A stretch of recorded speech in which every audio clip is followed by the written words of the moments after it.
which is going to be awesome. Daniel Bryan taking on Jey Uso. It's been a while, actually, since I've seen a steel cage match. So, shame it's not the old blue cage. Whenever I think of a steel cage, I still think of the old blue cage. But of course, it's not going to be that. But even so, it's going to be a lot of fun. Did we see Roman and Kevin Owens in a steel cage match? I feel like it might be a few months ago that we saw a steel cage match, end of 2020, between Kevin Owens and Roman Reigns. Either way, we're getting another tonight. So we've got that. We've also got Bianca Belair and Sasha once again taking on Shayna Baszler and Nia Jax. We've got Roman Reigns delivering a promo. So he should be on the show, of course. And that's it. I mean, there's not really anything else that's been previewed. There's a few bits of news and rumors that are out there, but it's Friday. It's one of the most exciting shows of the week. We've obviously got a massive weekend with UFC 259 tomorrow. Huge show. And on Sunday, AEW Revolution. So we've got that. And then Monday, Raw, which promises to be good. The show, I think, is in a better place. I think the past few weeks for Raw have been very good. So, next few days look like they're going to be very, very tasty. But, of course, we start tonight with that steel cage match. Shout out to everyone that's in the chat. I hope everyone is well. Mini King says, Days, I'm not going to be here for too long, so I don't feel well. Hope you are doing great. Shout out to you, Mini King. I hope you're going to feel better. I am also in the wars. I had a bad moment last night. It was really strange, actually. But I can sympathize with what you're going through, Mini King. So genuinely, I hope you feel better soon, buddy. But yeah, last night I had an incident as well. I was actually sat down. I was in the study upstairs. I mean, it sounds nice that we've got a study, but it's basically just a room that's like, it's where we keep any books and files, and it's where the computer is. So it's kind of a study, kind of a void of just rubbish. So don't go picturing this grand Batman kind of thing. That it's not what that is. Ricky It's just like this little 245 room. is a legend. Shout out to $5 Ricky. via a super chat. Hey Days, what do you think about NXT moving to Tuesdays? I'll come back to that in a sec, Ricky. Let me finish this quick little story. So, I was in the study anyway. I was sat there and I was doing some editing and doing some research, looking up UFC, all these like little bits I was doing. And I stood up, and when I stood up, my leg was completely dead. It was like it's like it wasn't even there. It was completely dead. I couldn't feel it. It was completely numb. And I just went down. So I stood up like this and I went, oh, down I went. So I ended up going over on my ankle. And there was a moment where I was like lay on the floor last night and like proper made me feel like a bit ill and everything because, I didn't expect it. I didn't expect to be on the floor, and I proper went over on my ankle. My ankle is now swollen up and it's like really sore. It's not broken or anything, but thankfully I have broken my ankle before. So I think it's like, I can't figure out what's wrong with it, but it's got like a nasty pain in there. And I proper went over it. It's a shame it wasn't filmed, in all fairness, because even though it's painful, it would have made for a great little video. Because you just see me standing up like this. I get up and it's like, oh, down I go. Poof. I can laugh about it now. I was not laughing about it last night, let me tell you. So, it's all swollen and everything at the moment. So I'm in a little bit of pain. So, Mini King, get better, my friend. You get better and I'll promise to get better as well.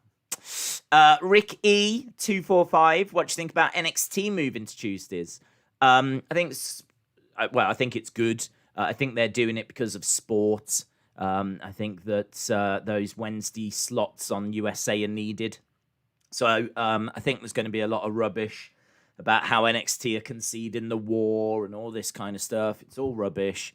It's because USA need that spot. So, but it's going to work for everyone. I mean, NXT's rating's going to improve. Anna Dawes is a legend. And They AEW, donated their ratings will improve. £4.99 via a super chat. Hey, Anna. Hey days, I have spent most of the day at hospital. I have herniated 2 discs in my back. So doped up on painkillers right now. Woohoo, scared face. What is going on? What is happening to our community? What is this, Anna? So we've got Mini King that's not feeling well. We've got me that's gone over on my ankle. We've got Anna who's herniated 2 discs. I don't even know how you do that. How have you done that? How did you even do that? You see, with me, I think that I was kind of sat. I think I was sat on my leg. You know, like sometimes you can sit on your leg a little bit. And I don't think I noticed. And I think it must have just gone numb. So then when I stood up, it was just completely dead, completely numb. And I just went over. So I know how I've done mine. It's very strange. I mean, in 21 years, I've never done that before. So, yeah, crazy. How have you herniated 2 discs? Please respond. Anna Dawes, please respond. Not with the super chat or anything like that. Just drop it in the thing. How did you do it? I'm just interested. Doped up on painkillers, eh? I was tempted to do that for this stream. I was tempted to just get smacked off my face on painkillers. Because, wow, that would be wild and wacky, wouldn't it? But I decided not to. So, but shout out to you, Anna Dawes. I hope you feel better very, very soon, as in like yesterday. Ricky, 245, shout out to you, buddy. As I said, I think it's going to be good for NXT. I think NXT is a really good product. I think it deserves to be watched. I think going head to head with AEW has got bigger stars. I think, on paper, if you're going to have a look, do you want to watch Nia Jax and Shayna Baszler in a match against Dakota Kai and Raquel Gonzalez? Or do you want to see what Big Show has got to say since leaving WWE? Or do you want to see Sting? Or do you want to see Jericho? Or do you want to see Matt Hardy? Or do you want to listen to JR? Or do you want to watch Cody? Or do you want to see Omega? Or do you want to watch the Young Bucks? So it's like the star power of AEW is so far ahead of what NXT is doing that it's not a competition. It's not a war. It stopped being a war a long time ago. But I don't think anyone waits for the results now to see who's won. I think it's just the margin. And I think what I've been doing is looking to see how the shows do against themselves. So it's like, can AEW get close to 1 million? Can NXT get close to AEW? That's kind of what I look at the results for. But I do think that NXT is going to benefit. Clearly, USA need that time slot. AEW is going to benefit. We as fans are going to benefit. This channel is going to benefit as well. And this community is going to benefit because it now means that on a Monday, we can watch Raw. On a Tuesday, we can watch NWA Power. And we can also watch NXT. And then on a Wednesday, we can watch AEW. Thursday, we can all spend time with our families. Friday, we can watch Smackdown. And Saturday, we can watch UFC. So, Tuesday is going to be huge because we're going to have NWA Power. And we're going to have NXT. And the great thing is that NWA Power is going to start on March 23rd on Fight TV. We are doing a stream for it. I don't know if you've got to subscribe to it. I don't know if it's going to be free. I don't know how it's going to work. It used to be on YouTube. It's moving to Fight TV. It's a website. It's an app. You can find it very easily. FITE. NWA Power, one of my absolute favorite wrestling shows. Brilliant show. Kind of old school feel. If you want something that feels a bit different in wrestling, NWA Power will tick that box. It's a studio setting, so you've got like the audience in a stand on the one side, the ring, you've got the promo area just behind. They come out, there's no entrance music because there never was back in studio wrestling, or rarely was. And it's all about the wrestling. It's all about the promos. It's all about the characters. It's not about the production. It's not about CGI. It's not about theme songs. It's not about pyro. It's not about all of the sizzle. It's more to do with the steak. So I really, really loved Power.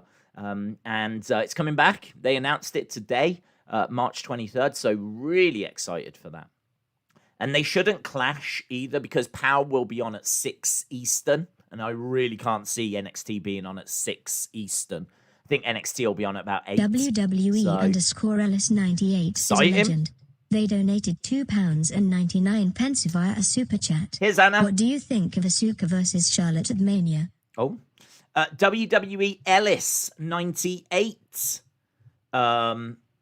What do you think of Asuka versus Charlotte at Mania?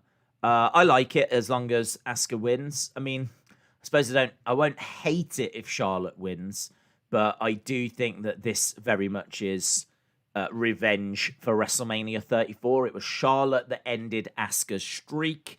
And this is an opportunity for Asuka to get that win. They donated £5 via a super chat. So I like it. I picked up a 25 kilograms sack of potatoes at work this morning. I apparently twisted while putting it down.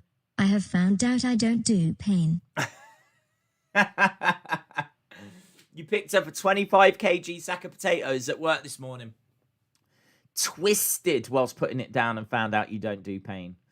I tell you, you've got to be so careful. So careful. I mean, I used to work in retail and, even though it was only like CDs, DVDs, box sets, things like that, hardly the heaviest stuff in the world. If you've got a full box of them, they've got some weight to them. And, you've got to be so careful. I mean, we used to have like manual handling training and all this kind of stuff. I think most companies have to, in all fairness, all companies have to. Certainly if you're going to be lifting boxes and all of this. So, that's something. Did you get manual handling training, Anna? Let me know. Please respond. Did you get manual? Not that we're looking to sue people. Yeah, but I'm just saying. If there's not a bit of paperwork in the office that says that you've been trained on how to handle sacks of potatoes, yet you've just injured yourself thanks to a sack of potatoes, wouldn't want to be them. Wouldn't want to be them. Get better soon. Days, please read all of this. Belair Baszler tonight. The title match is for Fastlane. Oh, I thought that match was for tonight. Okay, respect. My mistake. I thought it was the tag match tonight because I saw it get announced. And I just thought that they were announcing it for SmackDown. I didn't realize they were announcing it for Fastlane. I still don't get why we're getting it. I understand that people are going to say it's an opportunity for maybe Sasha to turn on Belair. Perhaps they don't want face versus face. So this will give Sasha an opportunity to attack Belair or something along those lines. Because I can't see them being tag champs. Why would they be tag champs going into WrestleMania where they're going to face each other? I wouldn't understand that. So it feels like they've booked this because they want maybe Sasha to turn on Belair. That does not justify this match. You can get to that point. First of all, I don't think they should do it. I think these two should both come in as absolute queens, right? I think they should both come in with fan support. We've seen face versus face before. We saw Hogan versus Warrior at WrestleMania 6. We've seen face versus face. Cena versus Rock. I mean, Cena was not meant to be a heel. We saw Cena versus Rock at WrestleMania 28 and WrestleMania 29. So we've seen face versus face. Undertaker versus Shawn, WrestleMania 25 and 26. I'm sure the list can go on. But I have no idea why they would want to turn Sasha after she's only become a face relatively recently. So if they do turn her, I think it's silly. I think it's unnecessary. I think if you was going to turn her, you don't even need to do it this way. There's nothing about this match that I like. There's nothing about this match. I don't want them to be tag champs. I don't know why they're teaming together. I don't know why they're not focused on their WrestleMania match against each other rather than teaming with each other. If it's to turn one of them heel, I think it's stupid. I don't think they should do that anyway. Not a fan. Put me down as not a fan of that match. Anna Dawes is a legend. Anna They donated £2 via a super chat. He added the training. Apparently I didn't listen. Oh, and now you've admitted that publicly. Oh,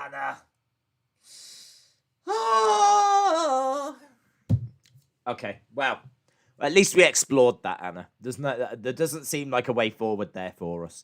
But, look, hopefully you get better soon, my friend. Hopefully you get better soon. Potatoes are dangerous, man. Potatoes are dangerous.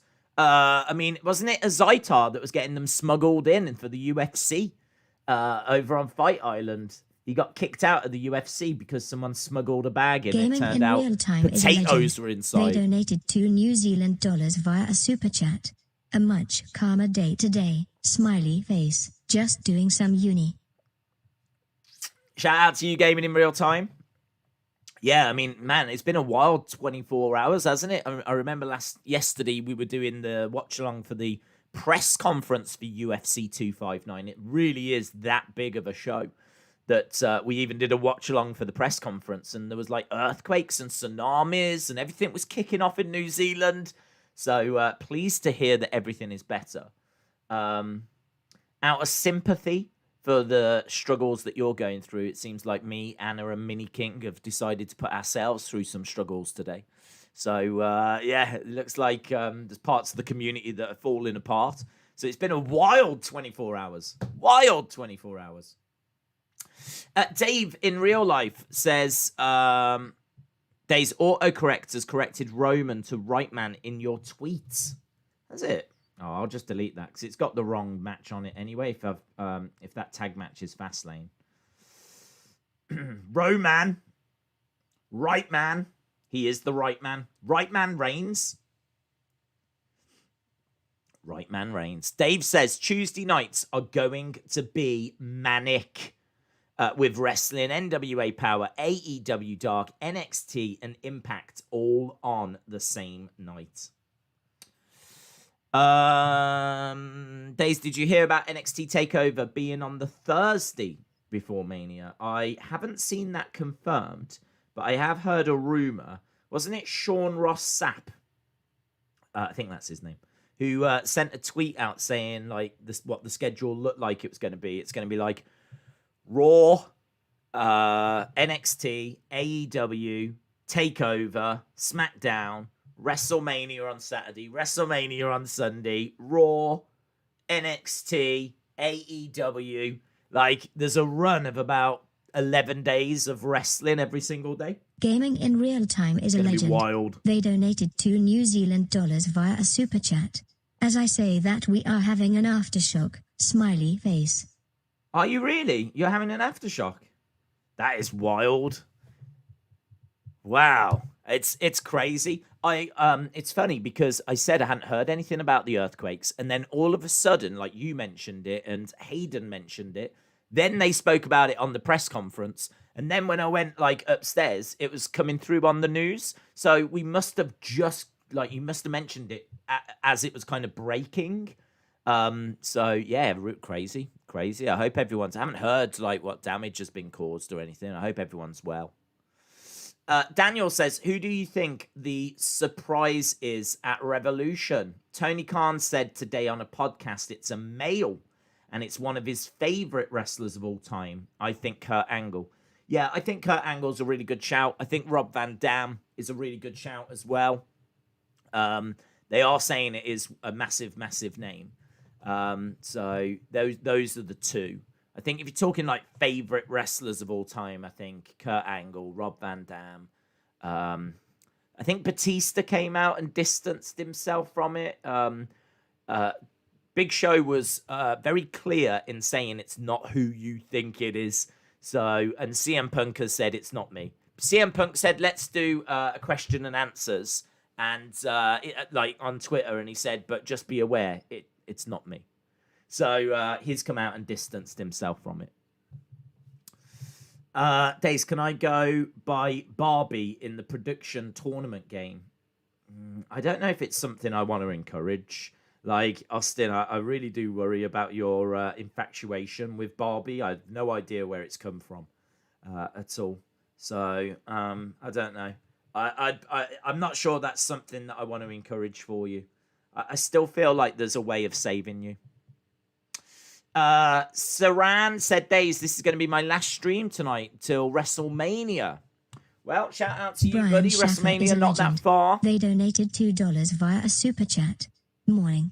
Excited for NWA return. Vomiting face, hot face, angry face, sleepy eyes, poop, poop, poop. That is some wild emojis right there. Morning. Excited for an NWA return. Straight away, yes. 100% yes. But why the throwing up face, the hot face, the angry face, the sleepy face, the side eyes, the poop, poop, poop? Unless you're just that excited that you're throwing up, you're a hot mess, you can't stop swearing, you're then passing out, you're having a look around to see if anyone's noticed, and then you're pooping yourself 3 times. I don't know what's going on. I don't know what's happening. Shout out to you, Brian.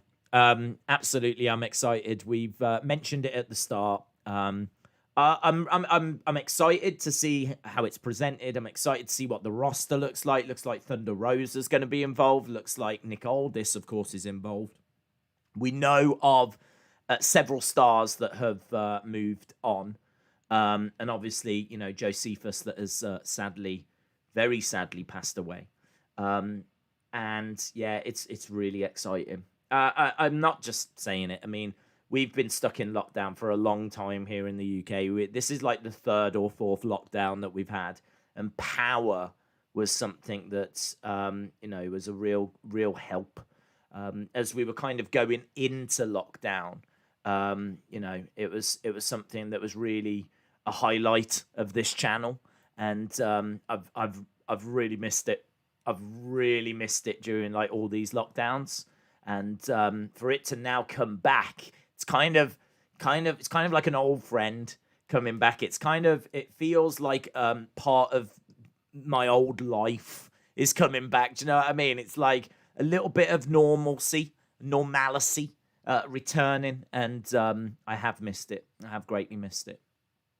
It's an hour, which is perfect for a wrestling show. I mean, like, you don't tend to get episodes of TV shows that go for like 2-3 hours every week. Do you know what I mean? Like, an hour is a good length. NXT, when it was an hour, was on fire. So an hour for a wrestling show, I think, is lovely. It's focuses on great in-ring action, focuses on great promos, focuses on character and giving a bit of backstory. You know, people can get themselves over with their promos in particular. Tell us a bit about themselves. Tell us, you know, who they've got a problem with, why they've got a problem. There was never anything that was like really out there. I mean, in wrestling now, you're seeing like kidnappings, you're seeing beatdowns every 5 seconds. It's Ricky like A 245 is a legend. It just felt they donated solid. $5 via It's a a super great show. chat. Which female wrestler would be a good fit for the Hurt Business days? Female wrestler, good for the Hurt Business. It needs to be someone that I think is overlooked, someone that deserves respect. But can I just stress, they don't need to be black. Like, I see a lot of people saying Naomi. It's like, I don't think they need to be black. I don't think the race is part of the story Adam Page here. is a legend. They donated £1.99 via a super chat. Who do you think will be your big new signing? I'm going with Rob Van Dam or Kurt Angle, or someone around that line. There was a lot of people saying like Brock. I've seen Brock trending. I've seen CM Punk trending. It's like, I haven't really clicked on them to see why, but unless it's people saying it's not going to be Brock or it's not going to be CM Punk, then people have got this really wrong. I really genuinely believe it's kind of like that next level down. I still think it's a big name, but I think it's going to be one of those names that's, you know, just not quite the top tier, just kind of bubbles underneath that top tier, like a Kurt Angle, someone that never, you know, I think the only time he main evented WrestleMania was WrestleMania 19. Not taking away anything from Kurt, but he's not John Cena. And he's not The Rock. And I'm pretty sure he would tell you that himself. You know, and the fact he went over to Impact and spent a long time in Impact. Who knows where he could have been or what he could have achieved if he had have stayed with WWE. But, yeah, Kurt for me is just that level below. Rob Van Dam is just that level below. So I very much think it's someone on that level. Still a big name, and still genuinely could be someone that is Tony Khan's favorite wrestler. So I'm not, devaluing them. I'm just saying, seeing a lot of people talking about CM Punk and The Rock and Cena and people like this. It's like, just turn that down a little. What female wrestler would be a good fit for the Hurt Business? So what I was saying was that it could be someone along the lines of a Natalia. It could be along the lines of a Tamina. It could be along someone that could be dominant. I don't think Tamina is the right fit.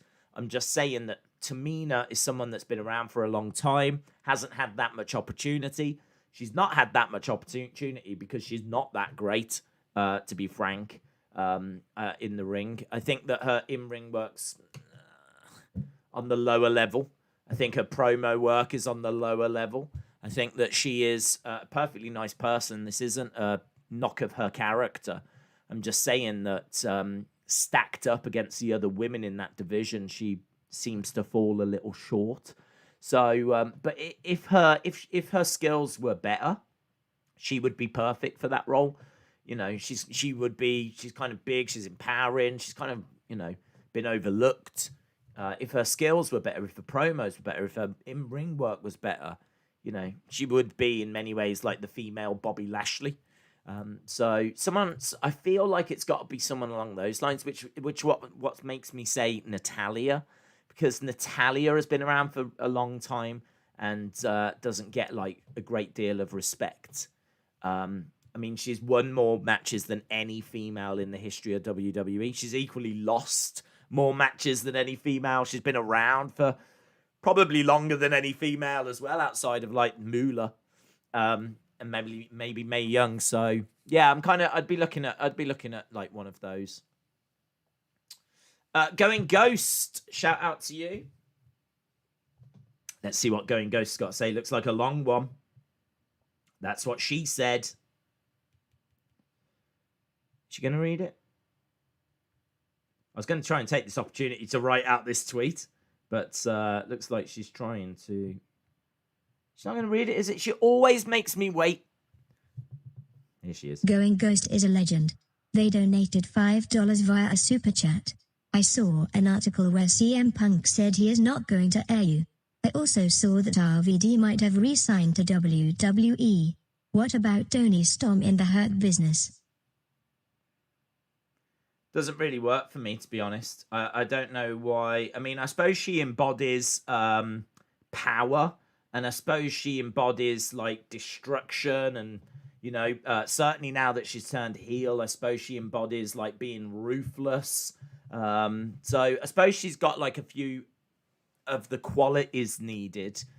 She's got a good size to her. She could be dominant, be a good way to build her up. They've taken in like Cedric Alexander, so I suppose you don't strictly have to be a legend, but it doesn't feel right to me. It doesn't feel like the right way forward. I'm kind of looking like maybe a Mercedes Martinez. That would be really good. Because Mercedes Martinez is someone that's been around. If you want to talk about someone that's new to WWE, well, Mercedes Martinez is someone that's been in and out of WWE a few times over the years. She's like a 20-year indie veteran. She's already in her 40s. She's not got that long left in her career. You would imagine 5 years or so. I mean, obviously, depending on how she looks after herself, hopefully she could go longer if she wants to, but I think if we were going to call someone up to put into that group from NXT, then I would go Mercedes because I think that she's legit. And I think that's what the Hurt Business is all about. It's about being legit. And I think Toni Storm is legit, but she just doesn't feel like she's paid her dues yet. I don't feel like Toni Storm has paid her dues. Mercedes Martinez absolutely has 20 times over. So, I'd be more inclined to go with Mercedes Martinez. And I think she'd be happier there than in Retribution. Chris Hart is a legend. They donated £4.99 via a super chat. What about Nia Jax for the female member in the Hurt Business?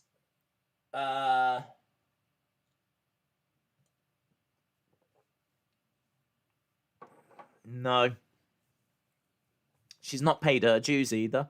She's someone that people don't respect. The thing with the Hurt Business is it's full of people that fans respect. So fans respect MVP. It's great that he's back. People enjoyed him coming back at the Rumble. And he's stuck around. And obviously there was mad respect for Bobby Lashley. They've got a relationship. There was respect for Shelton Benjamin. He was a legend that was just being underutilized. Cedric Alexander was someone we thought was going to, go on to massive stuff, and he was struggling because they don't know how to book anyone creatively.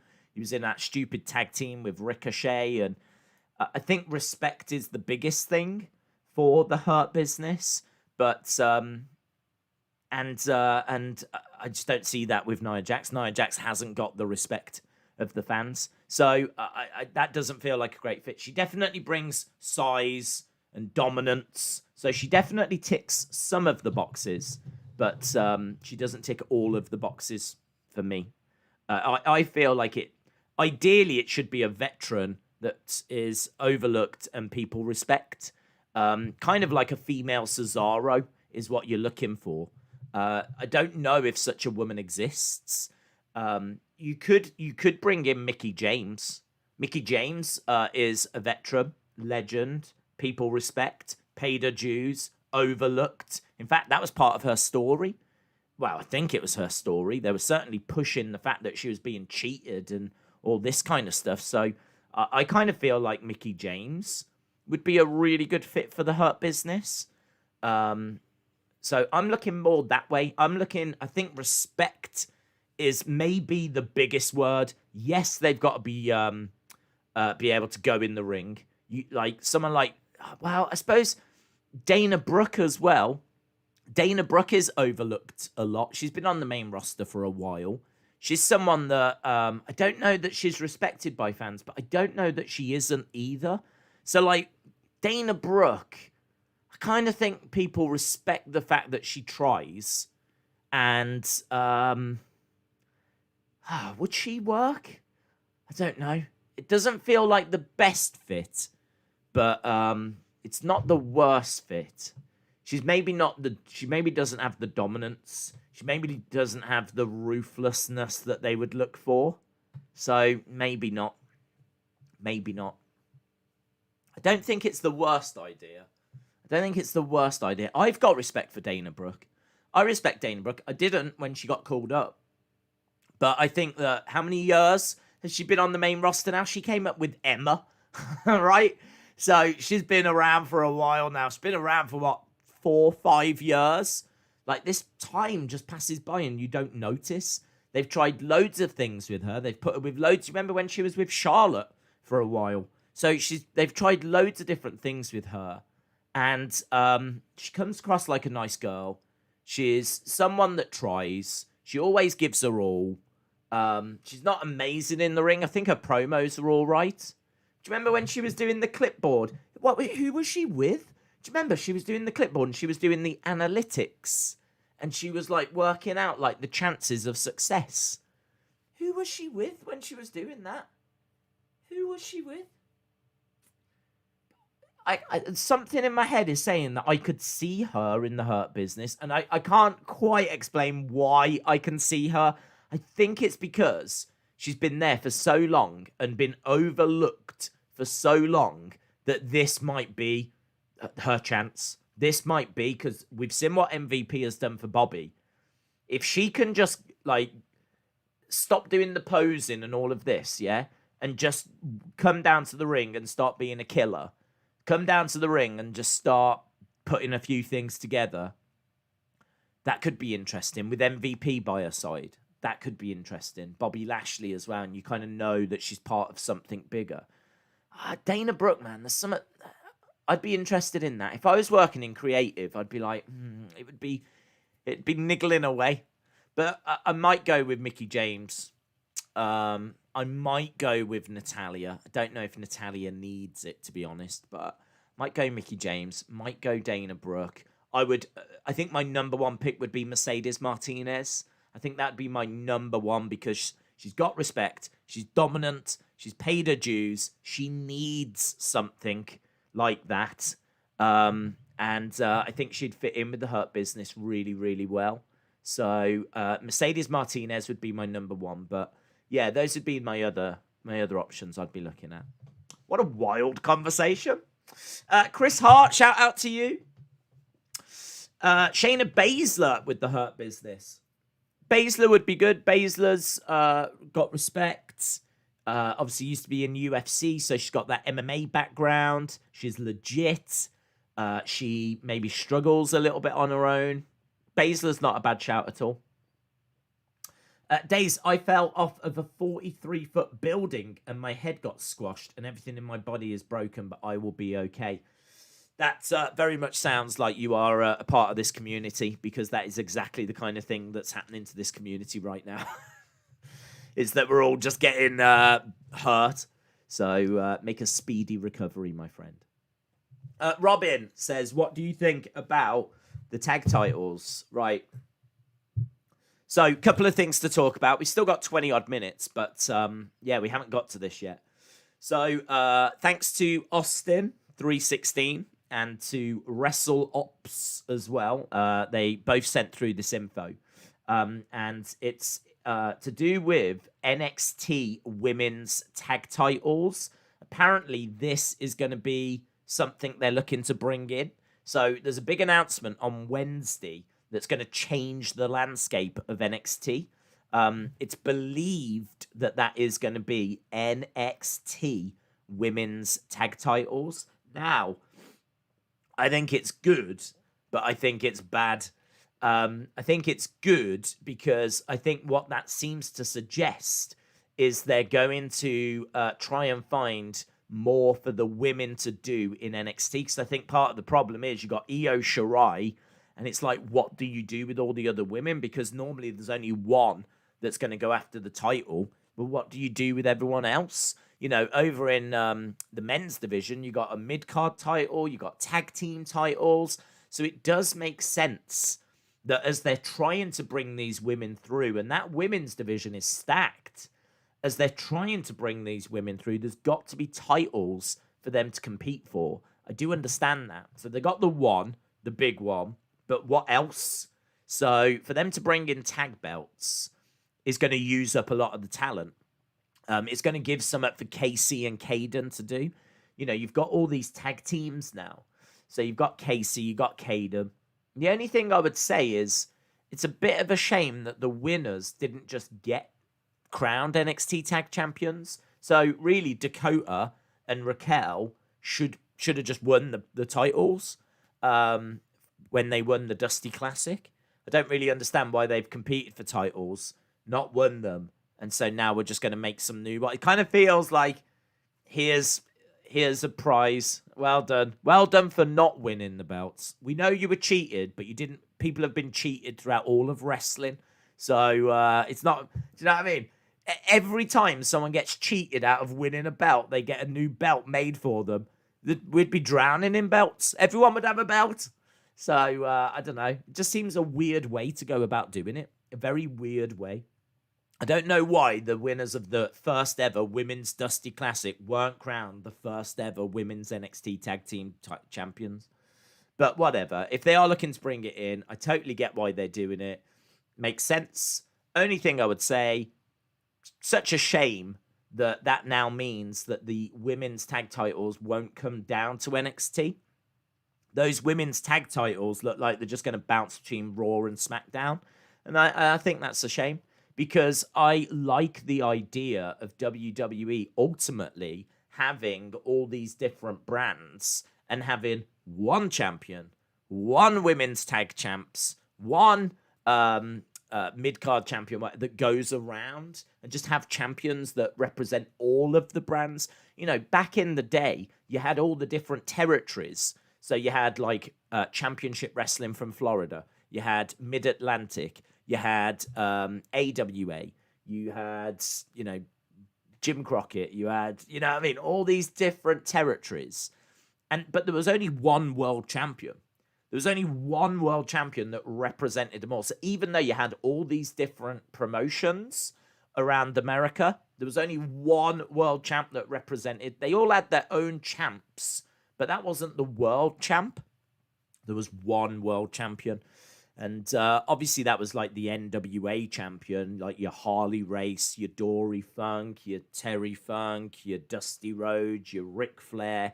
It was that guy that would represent all the different territories. I like the idea of WWE going that way. You've got Raw, you've got SmackDown, you've got NXT, you've got NXT UK. We're about to get NXT India. Do you know what I mean? We're getting all these different NXTs that are going to pop up. Well, why can't you have a champion on each show? So a Raw champion, not a world champion, just a champion of Raw, champion of SmackDown, NXT champion, but then have one world champ. You can only have one world champion. How can you have multiple world champions? I understand they do it in boxing and it's stupid, right? One world champion, and that one champion defends against whatever challenges arise. You can still have competitions on the show for each show's individual title. The Raw Championship, the SmackDown Championship, the NXT Championship. But they don't count towards being a world champion. I mean, look at Charlotte. Charlotte is a 12-time world champion. It's flipping ridiculous. A 12-time world champion. She's 12-time world champion because she's won the Raw Championship and the SmackDown Championship 12 times. It's like, do you know what I mean? It's not the biggest roster in the world that she's competing against. She's competing against, what, 6, 7 other women? And, you know, she's someone that they obviously push a lot. And within the space of, 5 years, she's managed to become a 12-time... Ric took Ric Flair's whole career to become a 16-time world champion. And Charlotte's already on 12. So the system is broken. Like, they need to fix it. They need to change it. I really think you should have just one world champion. So I think there should be one world men's champion, one world women's champion, one men's tag team champions, one women's tag team champions. Have those 4 go around and defend the belts. Each show can then have its own championship. Maybe do away with mid-card championships. Just have like a Raw championship, SmackDown championship. Maybe just sack off the United States and sack off the Intercontinental. I know there's probably a lot of love for them. I know that's probably controversial. I don't care. I think the whole thing needs to be shook up. I think we're at the... I'm very much at the point where I think wrestling needs a big shake-up. I think once we come back from the pandemic, we should really shake this up. You know, let's have a look at the brand split. I don't know, is that the right way forward? Let's have a look at rankings. Let's have a look at weight divisions. Let's have a look at championships and who's got what belts and what they represent and what belts we're going to have and all this kind of stuff. It just feels so stale. Feels like just, I don't know, feels broken to me. It kind of feels like it needs a shake-up, you know? So, I mean, I'm excited by it. I'm not someone that likes lots of belts. I'm not someone that likes, everyone to be competing for like 1 million belts. But I do think that the women down in NXT do need something else. So, yeah, I'm a big fan of it, bringing that in. I just think it's a shame that those women's tag titles no longer go to NXT. But, you know, they weren't getting defended in NXT all that much anyway. They only went to NXT a couple of times. So, it wasn't really being utilized for NXT anyway, so... The other thing as well is apparently Vince is changing WrestleMania. Apparently he wants WrestleMania to feel even bigger. He wants WrestleMania to be big. So as a result, looks like a few of the plans that he had is he's looking to change. I don't know what that means. We're going to have to wait and see. I mean, I don't imagine that means that Roman and Edge is getting cancelled or anything. So, yeah, hard to tell exactly which way he's going with that and exactly what's going to happen with that, but expect some changes. Days, this is a joke, but I know who will be the surprise on AEW. It will be the Gravedigger, Mark Calloway, or the Girl Kisser, Hickenbottom Michaels. The Girl Kisser. The Girl Kisser. That would be good. I'd be yeah, I mean, look, if they do bring in the Girl Kisser, the Heartbreak Man, Higginbottom Michaels, that would be insane. The Gravedigger Mark Calloway. Could come in on that Gravedigger monster truck. Whenever I hear Gravedigger, I always think of that flipping monster truck. For some reason, I love that monster truck as a kid. I love that, and wasn't there one called Bigfoot? As a kid, I mean, we might have had them come over in the UK, like, when I was young. I never went to any of those, like, monster truck shows. But I remember, for some reason, someone bought me a jigsaw puzzle of Bigfoot, the monster truck in the 90s. And I love that jigsaw puzzle. I loved it. It's one of the only jigsaw puzzles I ever did as a kid. And I was always mesmerized by the truck. I'd never seen anything like it. I suppose that's how a lot of kids feel when they see monster trucks for the first time. And for some reason, then I saw Gravedigger. And it reminded me of Undertaker as a kid. And I always thought that would be cool for him to come to the ring with Gravedigger. And of course, Fiend. There was rumors that Fiend was going to come down in a monster truck, wasn't there? Could you imagine a Fiend monster truck? That would be sick. That would be sick. If they were going to do that Going last year, Ghost is a legend. they might do it this year. They donated $5 via a super chat. Hey days, I can't hang out, got to go back to work, yuck. Have a great steam, see you tomorrow. What about something like a women's cruiserweight? Yeah, I mean, women's cruiserweight. I think it gets difficult, doesn't it? Because then you're looking at. I mean, dude, that's another half an hour conversation. There's no point having a cruiserweight belt if you're not going to make it important. Let's put it that way. I think the way they're using the cruiserweight title now is completely wrong, which is why I say it needs a shake up, you know? They donated $2 via a super chat. Do you think the Queen will knight Tony Khan? Do you think the Queen will knight Tony Khan? Why would she do that? Why would the Queen knight Tony Khan? Is the Queen a big Rob Van Dam fan? Is the Queen a big fan of Kurt Angle? I have no idea why she would knight Tony Khan. Please respond. Going Ghost. So yeah, the women's cruiserweight. I think they misuse it. For me, the cruiserweight title should be one belt that goes around all the brands and all the smaller guys compete for it. I think that is the title that they primarily are going for.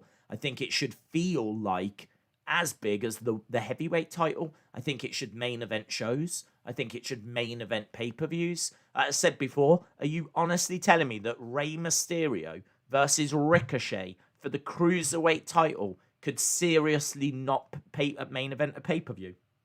Of course it could. If the build was right and Ricochet was made to feel like the star he should be, Ricochet versus Rey Mysterio for the cruiserweight title with the proper build and Ricochet being made to feel like the star he should be in a vibrant cruiserweight scene would be as good, as compelling, and the match would be arguably better than like the WWE Championship match or something along those lines. I kind of feel like this cruiserweight belt being a mid-card championship that is just kind of like used whenever down in NXT. It's so hidden away. But for some reason, all these smaller guys are not, in Vince's eyes, worthy of competing for the heavyweight belt. Well, if they can't go for the heavyweight belt, what are they there for? What are they meant to be competing for? Like, there's this glass ceiling that they can't get past. It's like Daniel Bryan was never meant to be main event in WrestleMania. It was never meant to be the WWE champion. Was never meant to be, competing and WrestleMania and all of that at WrestleMania 30. I think the plans for him was just a match against Sheamus, but it was the fans that demanded it. You know, it's like Rey Mysterio as well. You know, the biggest little underdog. Look at what he's gone on to achieve. I think there's loads of smaller guys that can do incredible things. You know, you've got Chad Gable, who's also got a very specialist skill set. You know, he brings a very specialist wrestling background. You got, like, obviously all the luchas, the high flyers. I mean, look at what Leon Ruff is doing down in NXT. Incredible work. I think Leon Ruff, is looking awesome. I don't know where you would class Austin Theory.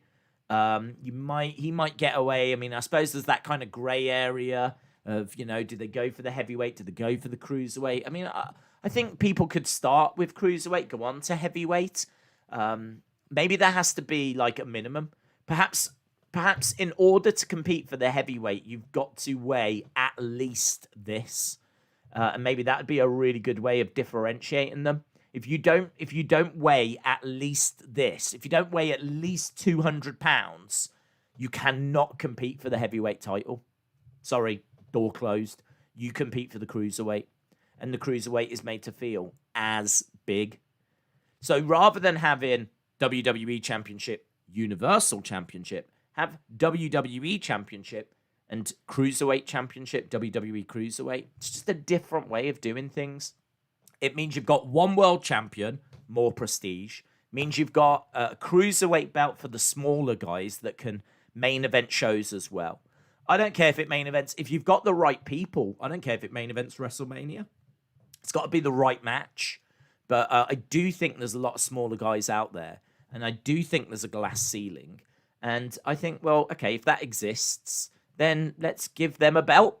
Do you know what I mean? And they've done that. WWE have done that. WWE agree. And they've given us the Cruiserweight belt. And honestly, the Cruiserweight matches tend to be some of the best. If you think about in Impact, you got the X division. And if you think in WCW, they had, Benoit, Guerrero, Mysterio. They had their Cruiserweight division that was on fire.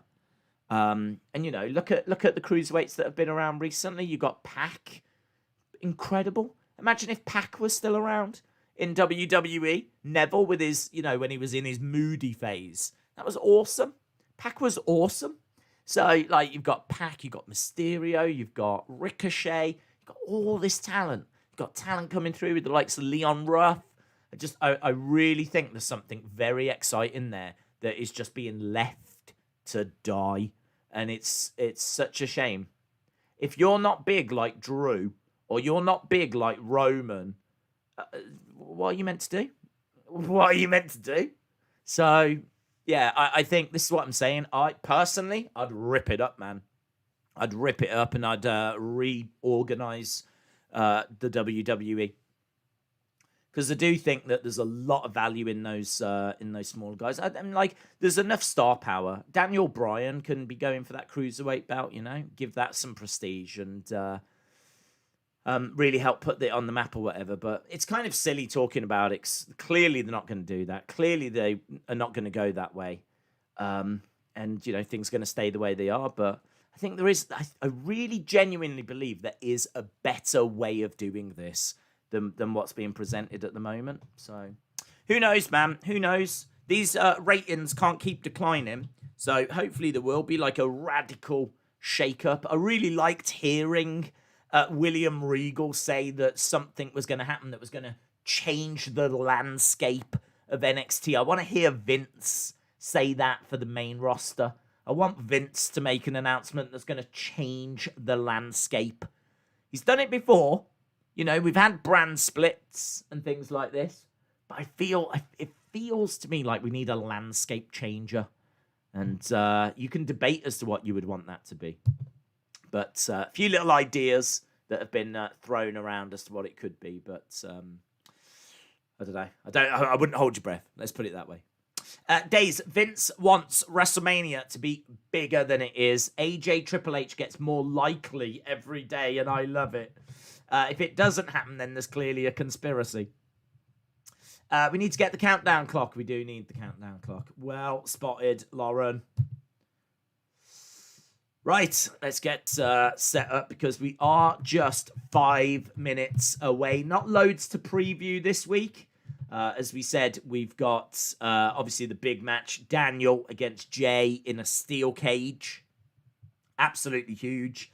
And I'm expecting Daniel to win that because if he does win it, then he will be able to go up against Roman at Fastlane. I suppose the only downside is the fact that we know that Roman will surely win that. I can't imagine Daniel Bryan winning that match. I wouldn't even want Daniel Bryan winning that match, to be honest. because I want Roman Edge, and I don't really want Roman dropping the title just before WrestleMania. So I'm expecting Daniel to win. I can't say I'm all that excited for the championship being defended at WrestleMania. I really think that this close to WrestleMania, the belts should not be defended now. We should be locked in. Do you know what I mean? I kind of feel like the main events of WrestleMania should be done, locked in, and now there's no defending of the belts, right? Forget it, it's done. WrestleMania is locked. So I think there shouldn't be anything now at Fastlane to do with the Universal or WWE. I think what Fastlane should really be focused on is building up the mid-card. Like, your main events are done. They're locked, right? All we need is Drew and Lashley to agree that at WrestleMania they're going to face each other. Tick, done. We just need Asuka and Charlotte to agree they're going to face each other at WrestleMania. Tick, done. Locked in. That means you've got your Universal, your WWE, your Raw Women's, your SmackDown Women's, done and locked. Beautiful.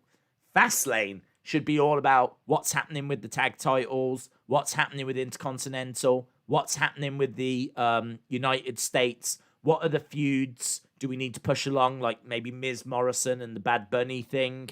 Fastlane should be focused on the rest of the card to make WrestleMania feel even bigger. We don't need these last minute, like, oh, is Daniel going to win the title? No, he's not going to win the title. We all know Roman's going to WrestleMania, right, as the champ. So, no, he's not going to win. So why even bother wasting our time, right? Let's not do that match, and let's focus on the mid-card, the stuff that needs strengthening. We still don't know what Big E is going to be doing at WrestleMania. We still don't know what Riddle is going to be doing. If there's going to be like a multi-person ladder match, we need to, be building towards that. We don't know what's happening with the tag titles. Can't even remember who the tag champs are. So I kind of feel like there's a lot that needs to be fleshed out in regards to the mid-card titles, the tag titles, the other feuds. And I would be using Fastlane primarily for that. And I think certainly now where it's like, I understand people saying, yeah, but it's a pay-per-view, you need your big names. It's like, well, do you really? It's on the network. Do you know what I mean? Long ago now, we've stopped worrying about pay-per-view buys. Surely now this is about building for WrestleMania. Surely now this is about, giving some people the spotlight that maybe don't normally get that spotlight. I would much prefer that we use it for that. So, and you can still have big names. Do you know what I mean? You can still have big names involved.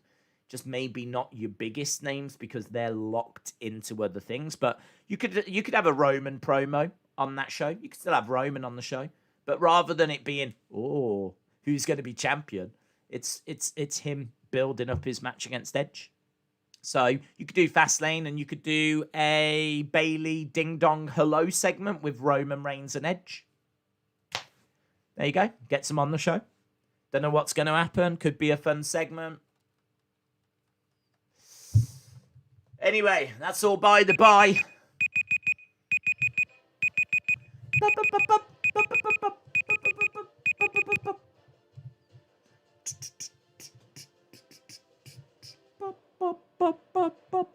Right, here we go, friends. If Jade Cargill wasn't in AEW, she would be a perfect fit for the Hurt Business. Right, we're just having a look at Edge winning the Rumble. We are live for SmackDown. SmackDown has begun. And it's normally such a great show. High hopes for this week's episode. Undertaker is retired, says Sean Reset. Ding Dong Hello with Bliss, says William. WWE have pay-per-views nearly every single month. That is true. They do aim for one a month, yes. I just think that they could use the B ones a little better. I understand, Royal Rumble, WrestleMania, Money in the Bank, SummerSlam. I mean, those are your big ones. Survivor Series. But, Fastlane. I think we could do something a bit different with Fastlane.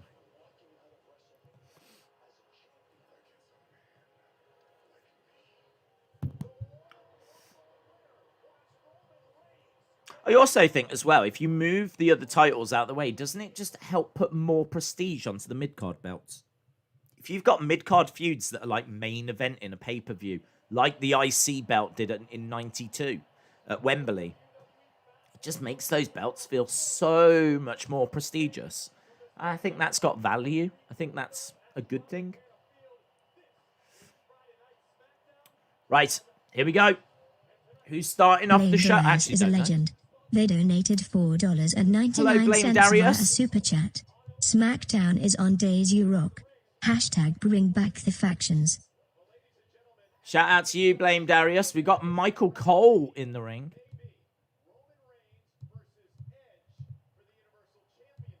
Yeah.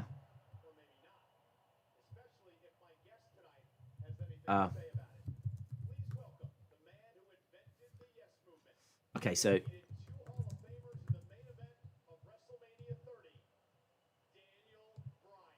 right, okay, so Michael Cole is in the ring. Michael Cole says, it looks like our main event of WrestleMania is going to be Roman Reigns versus Edge. But maybe not, because this man is going to see if he can do something about it. And Daniel Bryan gets his intro. So Daniel Bryan is yesing his way down to the ring. Obviously, it's so weird because Michael Cole was so anti-Daniel Bryan during his big run. You know, as he was like building towards WrestleMania 30, Michael Cole was all over commentary, laying into Daniel, calling him a disgrace, calling him a B-plus player, saying that he would be a horrific face of the company. And like, do you want that face to be the face of the company? And it was like every week laying into Daniel Bryan. So seeing him now in the ring, being nice, I still find it so strange. I appreciate it's 7 years later, but still.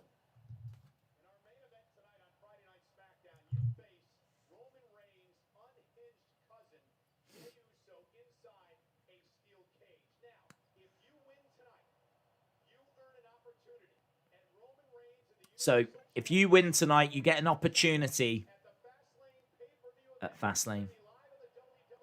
When is Fastlane? Is it next week end? I don't know when it is.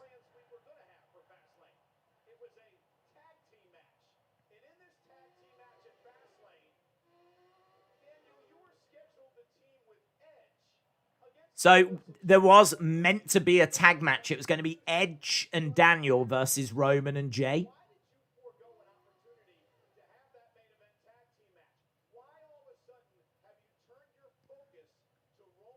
I really like the fact that's really good that they're showing us this is what it was going to be. I don't remember them doing that before.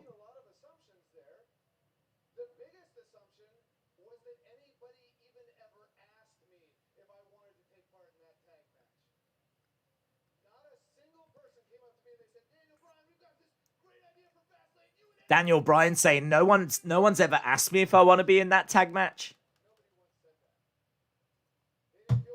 I really like that. I really like that.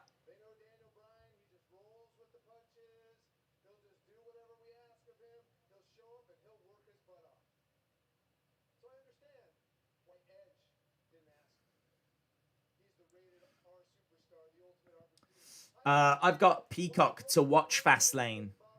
Yeah, oh, March 21st. Thank you, William. Okay, so a couple of weeks then. So not next weekend, the weekend after.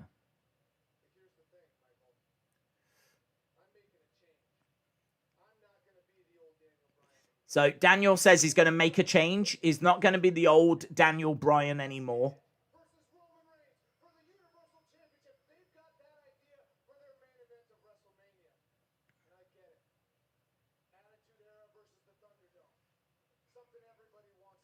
Attitude Era versus the Thunderdome. Is this called the Thunderdome Era? What's going on?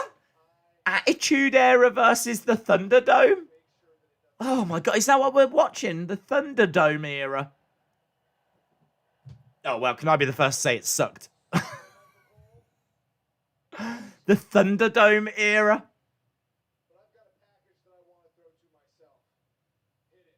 Right, Daniel's going to throw to his own video package. How weird. I get it. I get why they want that as a main event. Attitude Era versus Thunderdome. don't get it. Has anyone called this Thunderdome era? I've not heard anyone call this the Thunderdome era. They will now. Nico Guy says, well, he's not wrong.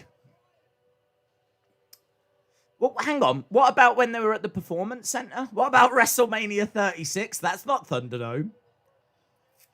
I mean, I get that this is, like, irrelevant, but I'm just saying. Isn't this the pandemic era? Isn't this the lockdown era? What era is this? I have no idea. Justice for AJ versus Triple H. No one wants Brian Roman now. Should have happened after Mania. Days, this is a waste of time. This is the Raw Underground era. Yes. Yes. This is the Raw Underground era. Ah, wild. The Thunderdome era, I just wonder. Has he been told to say that? Are they trying to make this an era? Top 10 moments of the Thunderdome era. I might struggle.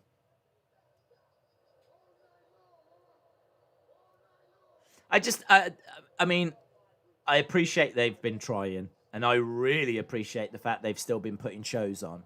And I appreciate they've done some good stuff.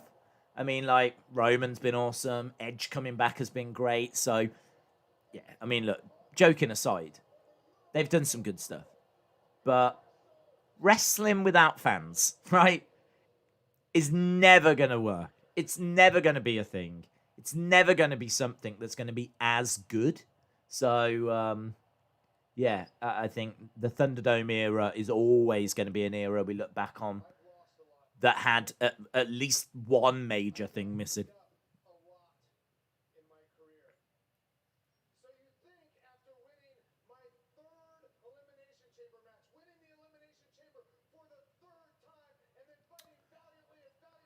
So, video package is over.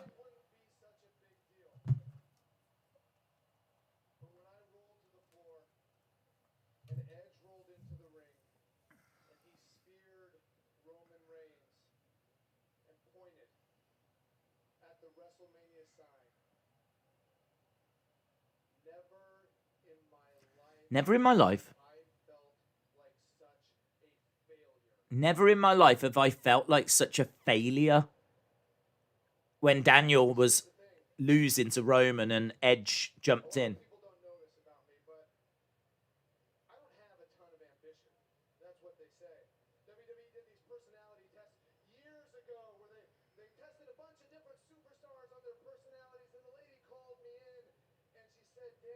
He told this story the other day. Daniel got a really low ambition score.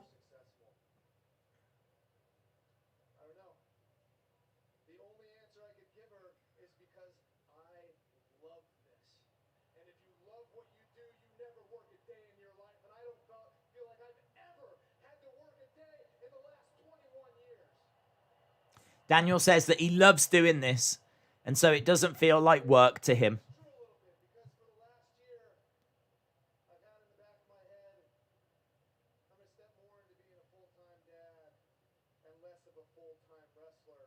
And he's talking about how he's going to step more into being a full-time dad.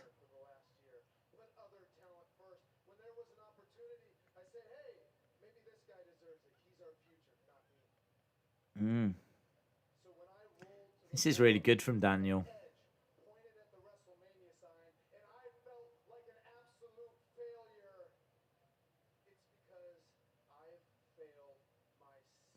I failed myself.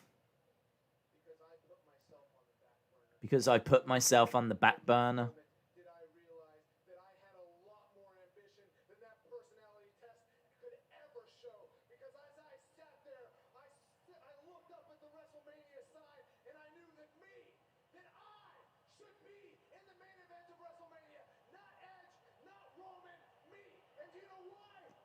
It's good.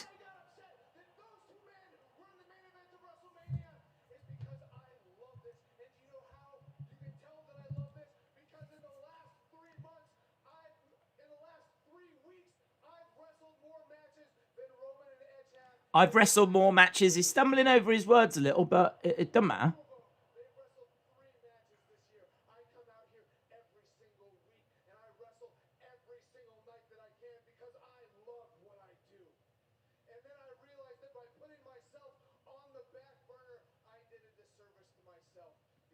So he's talking about how he put himself on the back burner and how he's done a disservice to himself and how much he loves this. And it's a great promo. He's looking right down the camera. He's talking right to you.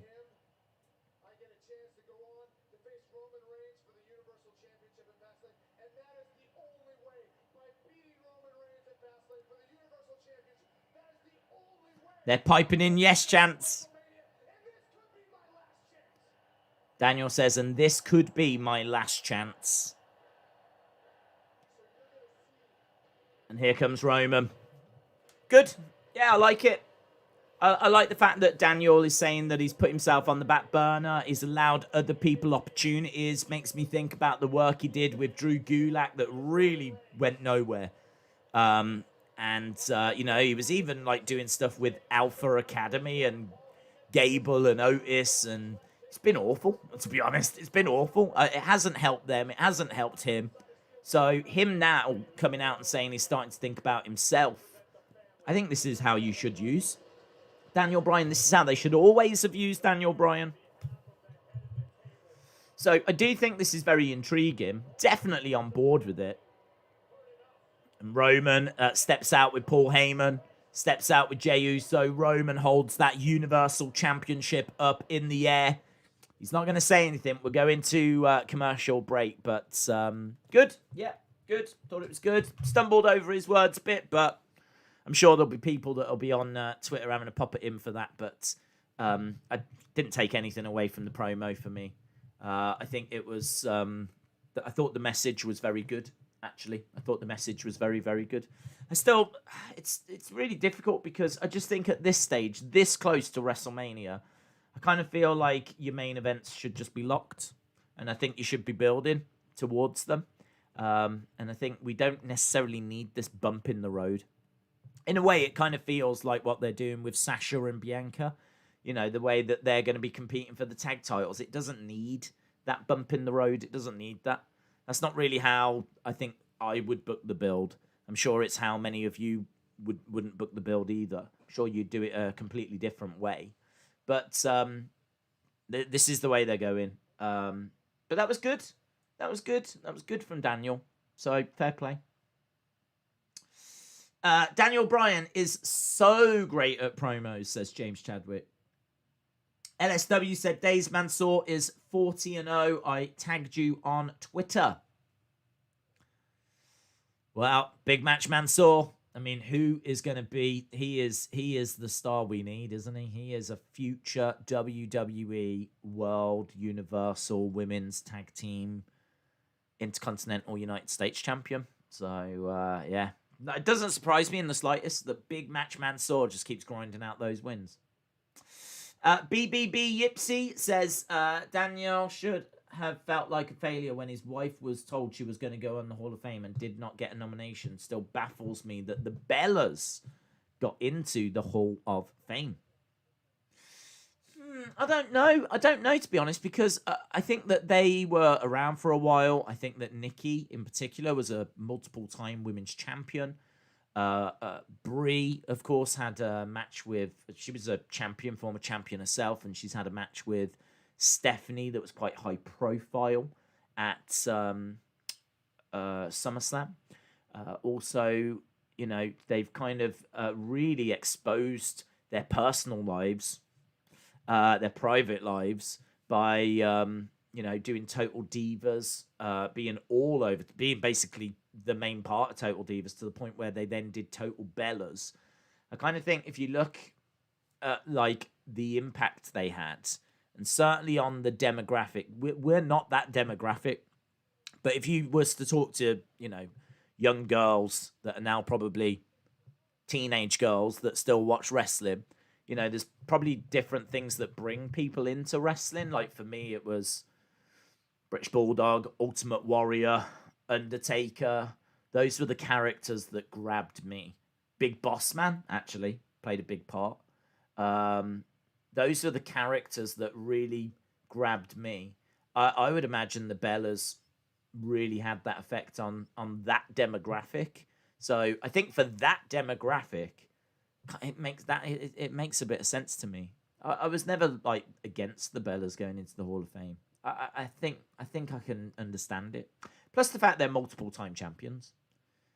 They were just around at a time where the competition was not that great. Would they be multiple time champions with Sasha, Charlotte, Bayley, Asuka, Becky, Ronda? Hard to say. Hard to say. I think what I could say is they probably wouldn't be as successful in the ring. Anyway, we're going back. Roman's in the ring. Roman says, the way you're talking is confusing. If it's confusing me, then I know it's confusing our audience. Daniel Bryan's ambitious now? He's driven now.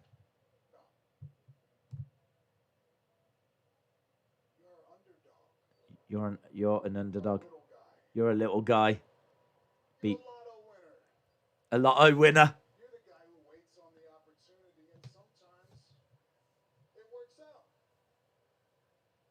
I do like that line. You're a lotto winner.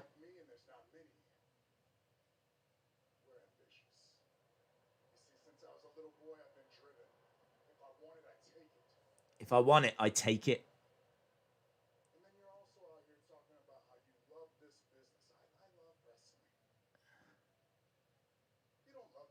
You don't love this. You need this. You've got nothing else? Love is not based off of needs. Love is based off of service. What you will do for others. That's love.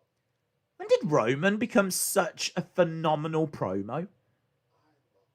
I can't remember Roman ever being this good before. I don't need it. I do it because everybody needs me. I do this because everyone needs me. SmackDown needs me. I mean, the crew need me. I mean, this is true. Paul needs me. Jay needs... Paul Heyman's like, I do. It's true, I do. I really need him.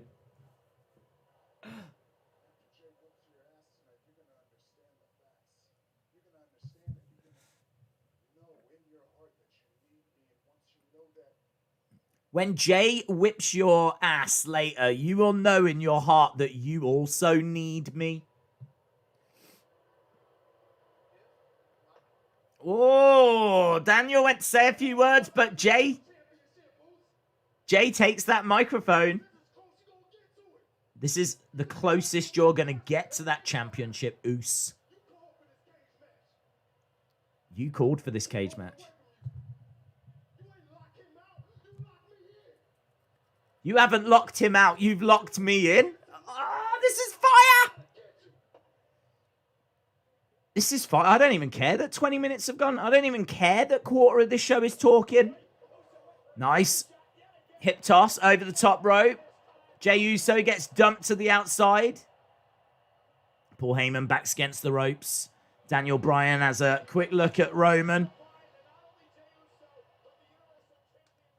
Yeah, man.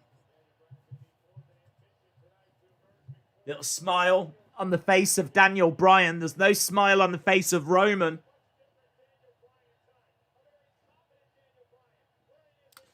Setting the table, baby. We've set the table. And later we feast. Good. Really good. Really, really good. Daniel Bryan, great promo. Roman, great promo. First match is normally a killer.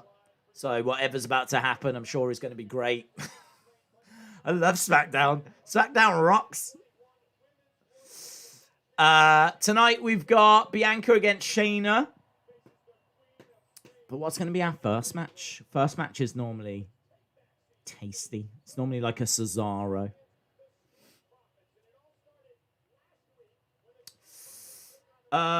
Where is Jimmy? Oh, he's out injured at the moment, so I'm not sure when he's coming back. Standard SmackDown start. Roman promo. Done. Days when Jimmy comes back, would you give the tag belts to the Usos? Yeah. Yeah, I would. I think have them with their belts, Roman in with his. I think all three of them with championships is going to look quite the image. I'd also start rocking the bloodline thing. I don't think that's something that was really shouted about loud enough. I really like the bloodline as a name for them. Oh, okay. We're starting with the Street Profits. Don't know. They're a proper tag team. But is there another proper tag team for them to face? Okay, well, Street Profits coming down.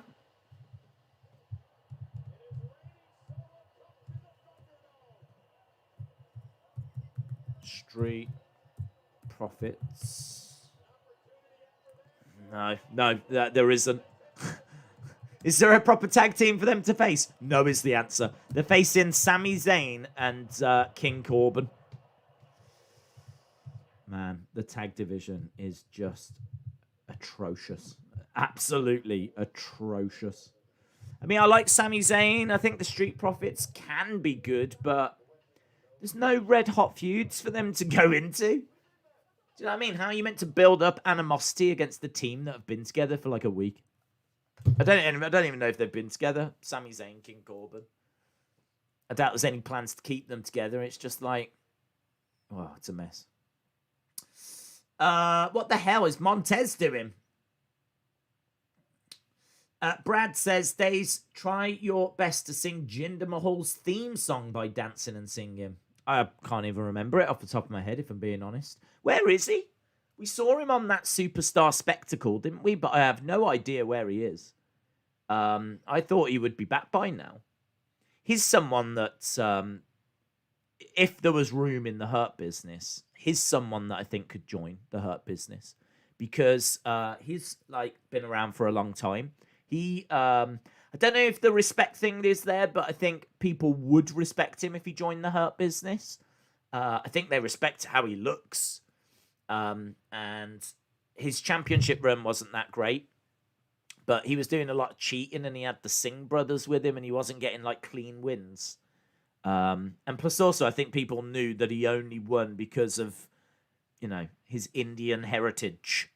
If he didn't have that Indian heritage, he wouldn't be winning the WWE Championship.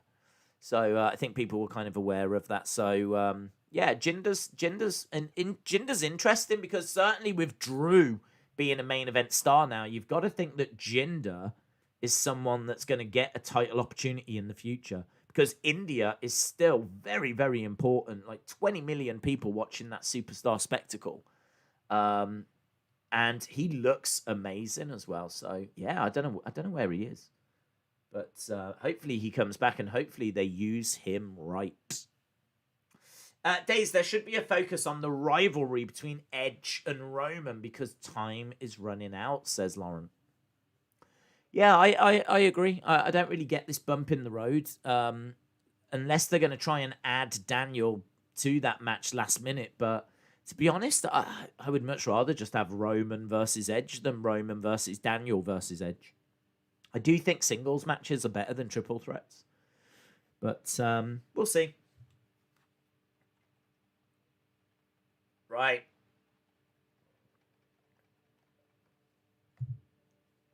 We are going back. We've got Street Profits who have made their way down. I don't know if Sami and King Corbin are to get their entrances. We are almost a quarter of the way through the show. Obviously, 20 minutes taken up with promos. Had a couple of ad breaks. We've now got the Street Profits in the ring. They're about to cut a promo first, actually. Oh, well, they were going to cut a promo. They've both got microphones, but Sami Zayn's music has hit. And Sami Zayn coming out with his documentary film crew.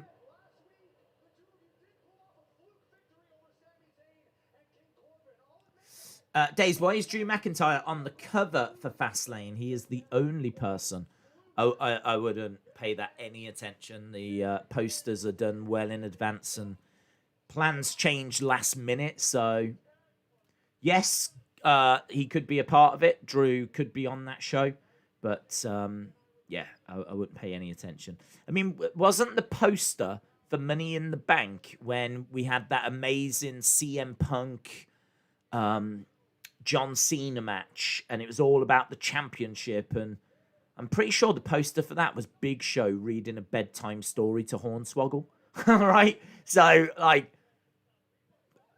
pay the posters no attention whatsoever. They do not relate in the slightest. They just tend to put on the big stars at that moment. Days, this is going to lead to Zayn versus Corbin at Mania, says Bembo. How are you guys watching it? It is on BT Sport here in the UK. Just move the camera a touch. BT Sport in the UK, and I don't know, what is it on in America? Fox. SmackDown's on Fox, isn't it?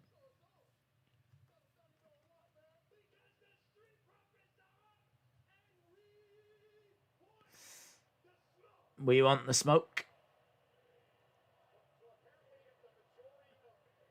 I think I really hate their ring attire. I hate the green more than the purple, but I think I just really hate their ring attire.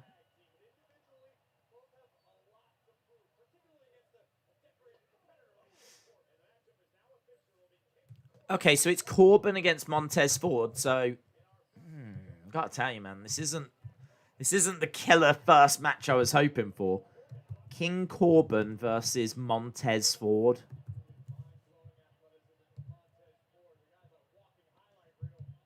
I don't know. Perhaps they knew this wasn't a killer first match, so that's why we ended up getting such long promos.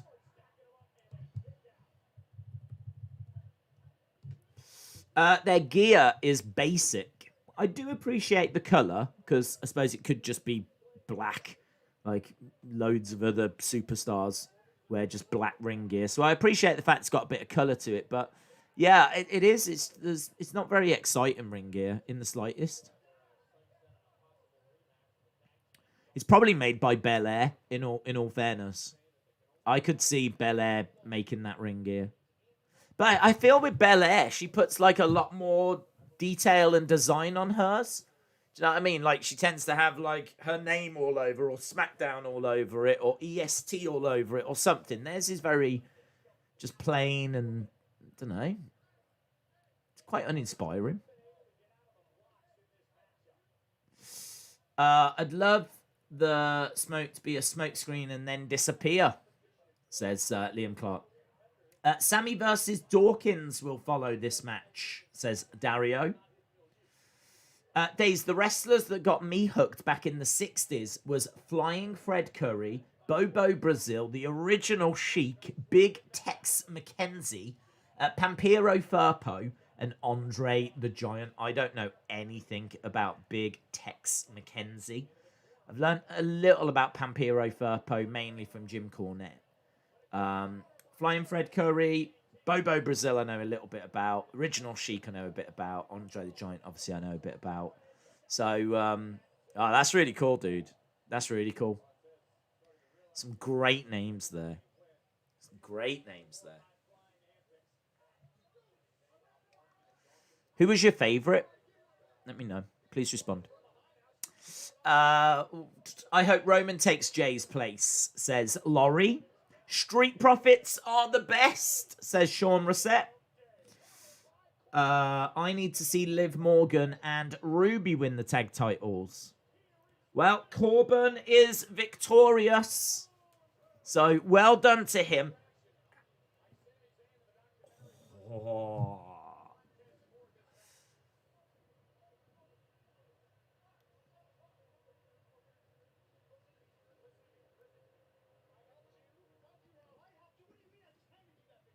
Sami Zayn said, I just handed you that victory. I've helped you.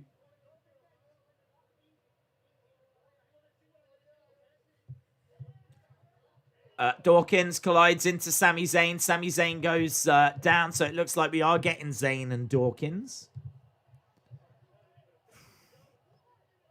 I don't need this in my life, to be honest.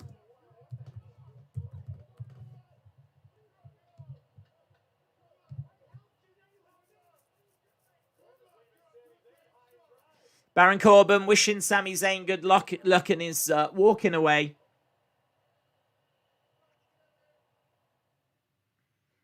Okay. King Corbin should be Intercontinental champ, says Dom15. Jim Cornette was talking about Tony Khan and Fulham the other day. Britt Baker was wearing a Fulham jersey. Was she? I haven't seen that. Wrestling news, WWE rumored to be fining superstars for leg slapping, says Jim Gore. I did see that article, yes.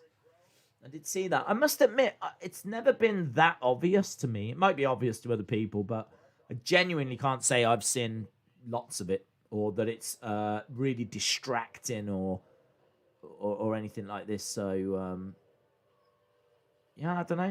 It's a bit of a weird one.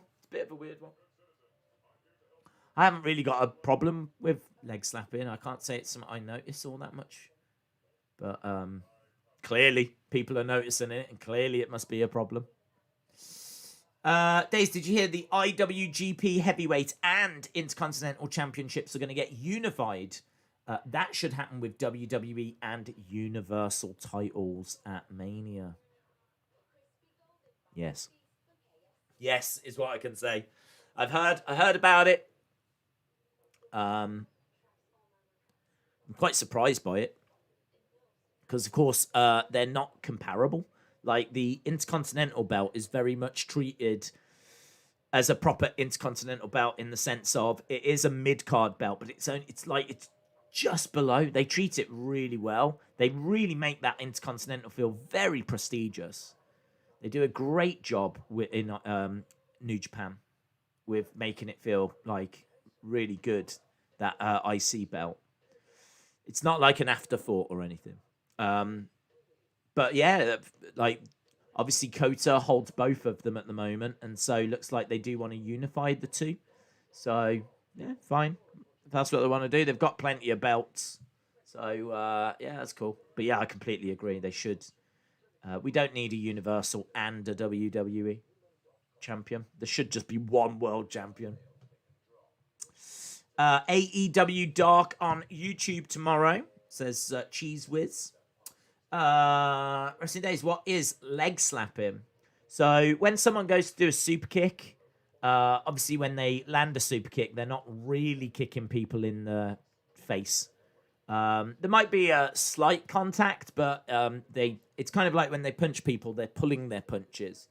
So, you know, they're not really like connecting with their shots. And it's the same with super kicks as well. You know, they're not really trying to kick people's heads off. They're not really trying to knock people out. So when they throw a super kick, they'll at the same time slap their leg as they connect. So that's what makes the noise. So when you do that super kick, there's the leg slap at the same time. So it's like, psh. So it sounds like it's come from the contact, but it hasn't. It's come from the slap. I mean, like, some people can find it distracting. I don't find it distracting. I can't say I notice it at all, if I'm being perfectly honest. I mean, I don't think I've ever sat here and said, I can see him slapping away. Why is he doing that? I really don't think it's something I pay any attention to or pick up on. So it's never been an issue for me, but I know that there are people out there that have noticed it. I know that Twitter in particular has pointed it out quite a few times. I'm sure it's probably been on Botchamania and things like that where it's been quite obvious. But, wow, it's at the point now where it looks like WWE are going to fine people for doing it. Shoulder charge by Dawkins. Over the top goes Sammy. Ducks underneath. Dawkins goes over the top. Oh, my God, look at that drop kick. Look at that drop kick. That drop kick was insane. That drop kick was beautiful. The height, the extension, right in the face as well. That drop kick, wow, by Dawkins, that was brilliant.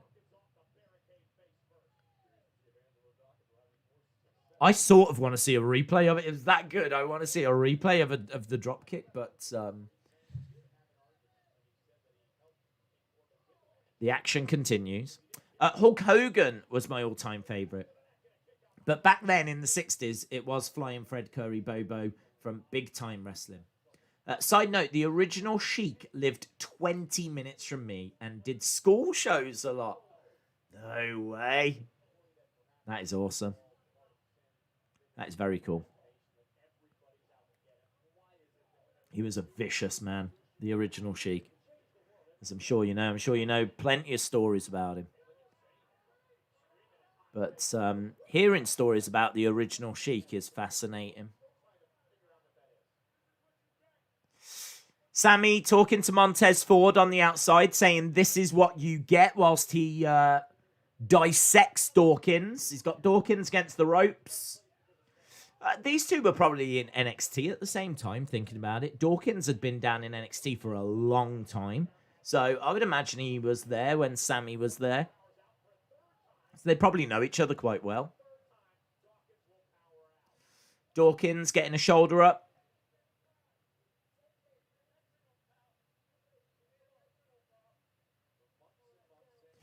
What happened to Mustache Mountain? Well, I think they're still going.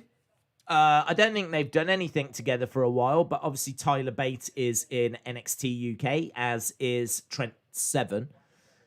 So they are both just working NXT UK, but for some reason, I don't think that they have been much of a focus. I mean, obviously, it had kind of been shut down for a long time during the pandemic, so we weren't able to...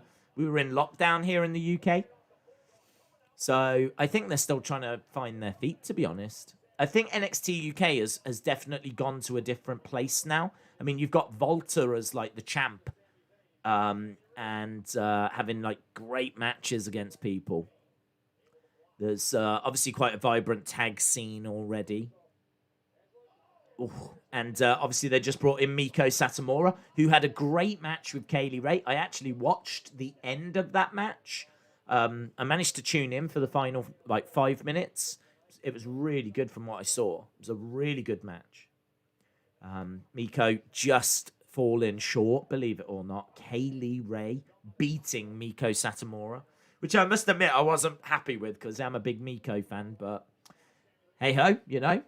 It was a great match. And sometimes your favorites can't win. So...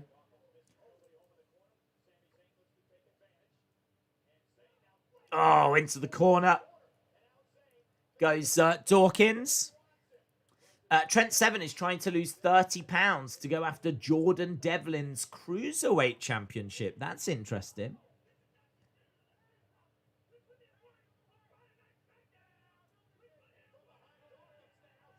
Roll up by Dawkins.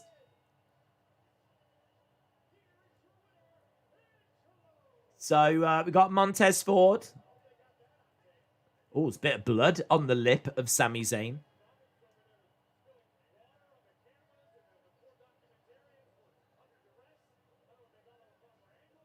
So Street Profits on the entrance stage. Sami Zayn losing that match.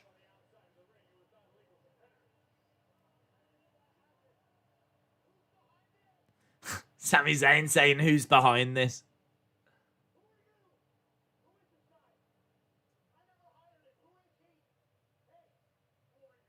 So Sammy's asking, who is this guy? There's a guy with a camera.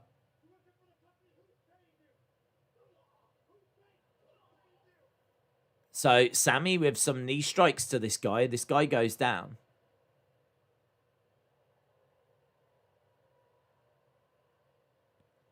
He's losing his mind. Sami Zayn is losing his mind, guys. Right, we got Simpanold. Yay!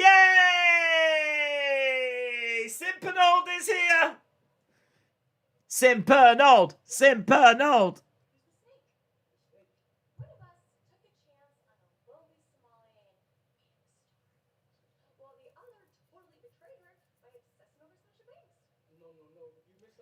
Carmella says, one of us took a lowly sommelier.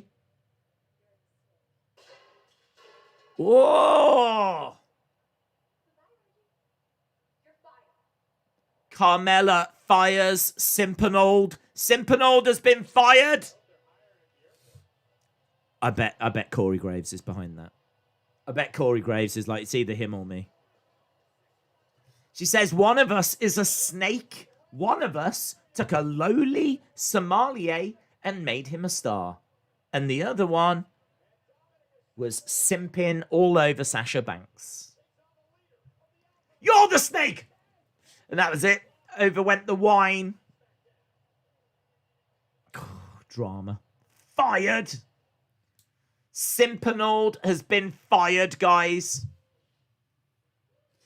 Well, he's unleashed now. That's all I'm going to say. The only thing that was kind of keeping him in line was the fact he had a job. Now that he hasn't even got that responsibility. Watch out, ladies. Simpanold on the prowl.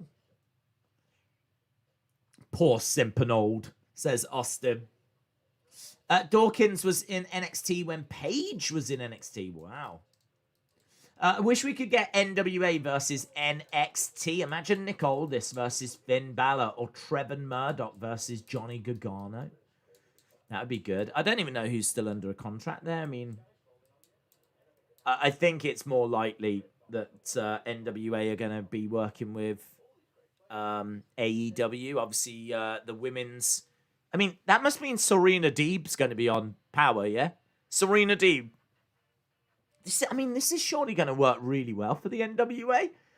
Like, you've got Thunder Rosa, who's a bigger star now. You've got Serena Deeb, who's, you know, well known. Like, this could be good.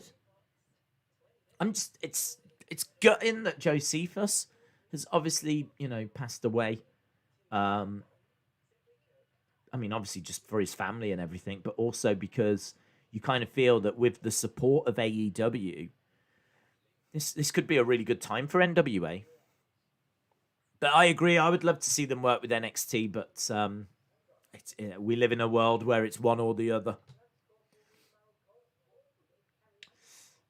Otis is next. Gabriella says, I hope they won't get rid of Reggie. I actually love seeing him. Also, his flips are awesome, but I am curious about what Sasha will tell him. Mike, shout out to you.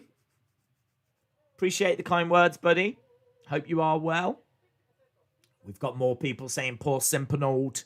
There's a lot of support for Simpanold tonight. Right, we are at commercial break. We are just waiting to come back. I am waiting for her to read these. Mike Ziegler is a legend. Here she is. They donated $2 Canadian via a super chat. Days always a pleasure tuning in. Keep killing IT. Keep killing IT. That's exactly what I do with our technical difficulties. Death! Death to IT! Death to internet technology! Amazing. Keep killing IT. I think she meant keep killing. I think he meant kept killing it, but she read out IT. Oh, what is she like, eh? What is she like? Shout out to... Mo Jones is a legend. Mo Jones. They donated $5 via a super chat. Didn't really care for the match, but I do appreciate the furthering of Sami's character. Yeah. Yeah, I agree with that. It was good to see Sami flipping out and, like, really questioning where his head's at and everything. So, yeah, I agree. Reginald is actually all elite Scooby-Doo. William says, I didn't like that the NWA stars went to AEW and were being used to put AEW talent over. It made NWA talent seem weak. Monty Quintana is a legend. They donated $5 via a super chat. AEW or NXT? AEW or NXT? I think AEW is more popular. I think that it's got more, dare I say, potential. I think it's potentially going to go to Monday night and be a real rival to Raw. I don't think it would be wise to go up against SmackDown. I think SmackDown's too strong. But Raw has been struggling. I mean, Raw has been down to about 1.7 million. It's about double the size of AEW. at the moment. But if AEW moves to a Monday, things could get a little closer and a little interesting. And certainly if they're about to drop a big name as well on Sunday. So, yeah, I kind of feel that AEW is more popular. It's got more potential. I have to be honest in saying I think NXT is the better show. And I'm saying that because I've scored it higher more weeks than not. Since we've been doing like the watch-alongs on a Wednesday, I think NXT's got higher scores from me than what AEW has. I just think I think they do a lot of the same stuff on AEW. There's a lot of post-fight beatdowns. A lot, like nearly after every match. Like people running down and beating people up and whatever. I think some of the booking's been a bit questionable with the likes of Miro being an example. You know, this absolute killer who has been brought in to not look like a killer. There's been quite a few examples of that. So I think they're still finding their feet. Scott Turner is a legend. I think things can They click. donated £1.50 via yet. a super chat. Scott Turner, shout out to you, my friend. Really appreciate the support. Shout out to everyone that's joining us. So, as I said, I think AEW's got a lot of potential. I don't think they've maximized their potential yet. But I would say that right now, NXT was slightly the better show. But I do think that AEW's got more room to grow. I feel that's fair. I get something from both shows.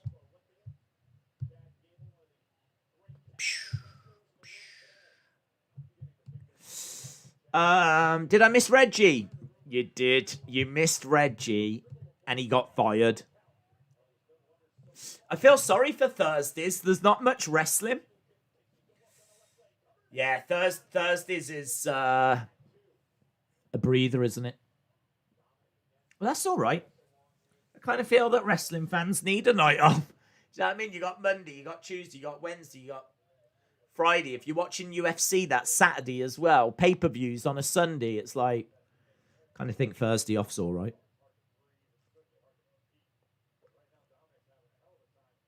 Right, Dominic versus Chad Gable. I like Chad Gable's ring attire. It's quite bright, quite colourful. It feels like someone would wear at the Olympics. Do you know what I mean? It's good. I like it. I like his ring attire. Dominic's ring attire looks like he's cosplaying some random superhero.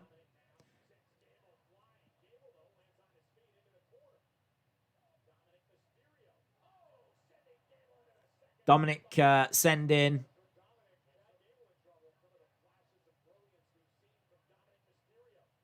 Gable into the corner.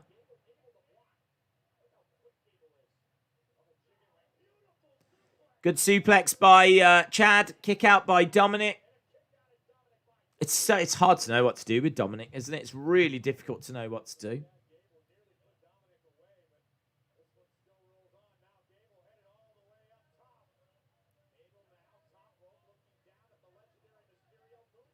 Moonsault by Gable.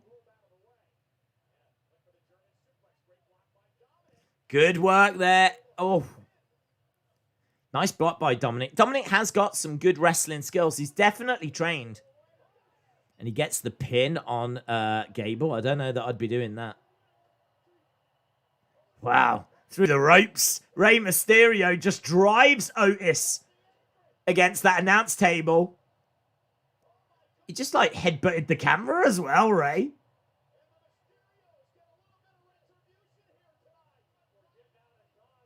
Not sure about Dominic beating Chad Gable, but I like what Rey did after.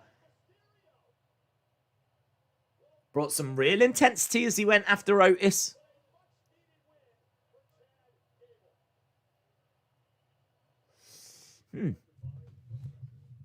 He headbutted the camera. He did.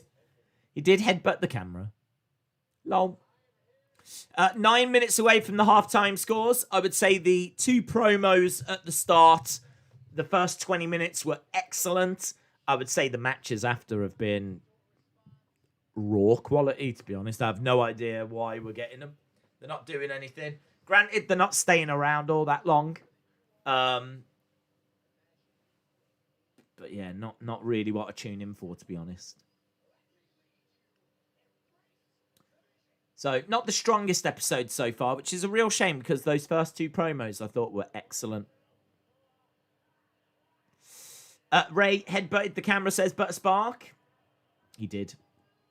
It disgusts me how a former Olympian can easily lose to a legend's son just because of his dad, says BOD Talks.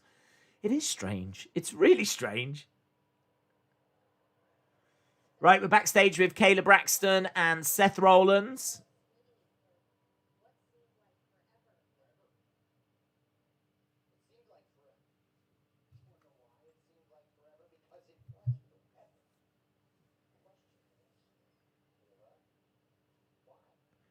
So Seth says that he was swung around for what seemed like forever, but the question is, why?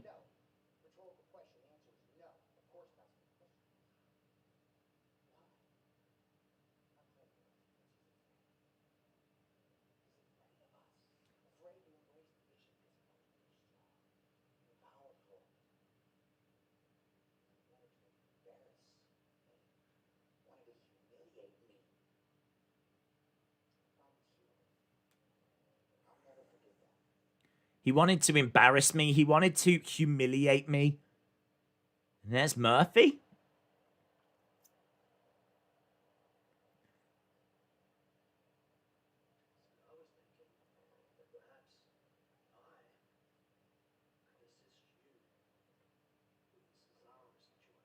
Murphy says, maybe I could assist you with the Cesaro situation. What? Yeah, good. Seth says, get out of my sight. Now. This is ridiculous.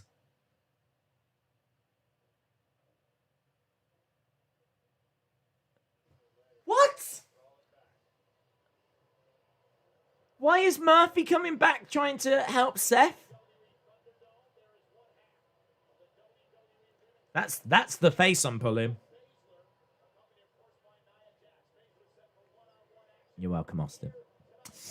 Murphy is going to be a disciple again. Yay! We're gonna relive 2020. Yay! Someone's gonna lose an eye. Yay!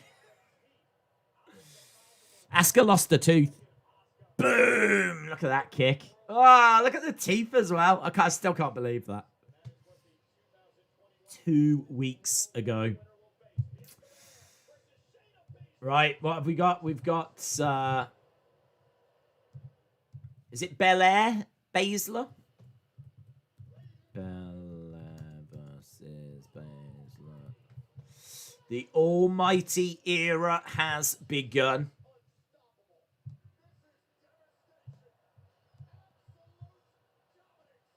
Devastation. Dominance. Do you reckon they've taken a couple of SmackDown writers over to Raw? Because, like, Raw's doing this, and SmackDown, for whatever reason's going, it's like this.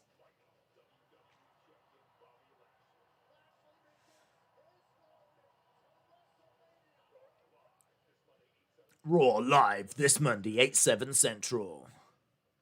Days, I read a report in January that Jerry Lawler's contract was up. I can see him being the new signing for AEW. Don't think so, because isn't he in the Hall of Fame? So I don't think it will be him. I like Rob Van Dam or Kurt Angle. I really like those two. Tuck is gone. Oh. Baszler will lose to Bianca Belair. Continue to make her lose, which I do not like, says BB Yipsy. Days, I really think Charlotte should give others a chance at WrestleMania 37 because Peyton's mom thinks she should give others a chance at WrestleMania. She's been in 5 Manias. I mean, no disrespect, but who cares what Peyton's mom thinks? Like, Peyton Royce's mom thinks that her daughter should be given a chance. Of course she does. That's not even a headline. But I'm Wayne afraid that Garland is a Charlotte's legend. a little They better in the donated ring. £4.99 via a super chat. Hey Days, quick question: when the Fiend comes back, will Firefly Funhouse come BK with Bray and puppets, or do you think that's it for the Funhouse? I would imagine that it would come back. I mean, they've still got the Funhouse because Alexa's doing this voodoo stuff in the Funhouse, isn't she? So they've still got the set. And didn't Randy go into the Funhouse and start kicking the puppets around to show that he wasn't like concerned about, you know, the Funhouse? I believe is just backstage because we've seen Adam Pearce knock on the door, haven't we? Do you remember when Adam Pearce had to get people to sign a contract, and we had Postman Pierce, and he knocked on the door as he was trying to go around and get people to sign contracts, and then Randy Orton popped up and kicked the puppets in front of Alexa, and you know, I think it's just a set backstage. So when Fiend comes back, then I mean, they're teasing that the Fiend is coming back within Randy Orton. WrestleMania might just be Randy Orton wrestling with himself, an internal struggle. That's what WrestleMania is going to be. It's going to be Randy Orton's internal struggle. The battle is going to be within him. So on the screen, we're going to see inside Randy as Randy Mo battles Jones is the a Fiend. legend. Winner They gets donated control of $5 Randy via a Orton. super chat.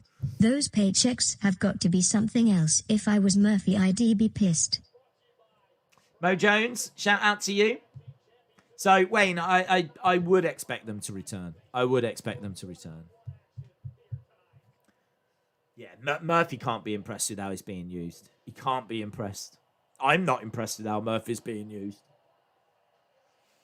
Right.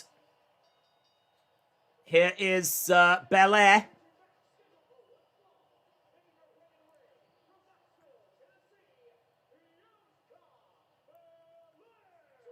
Never needed you at all.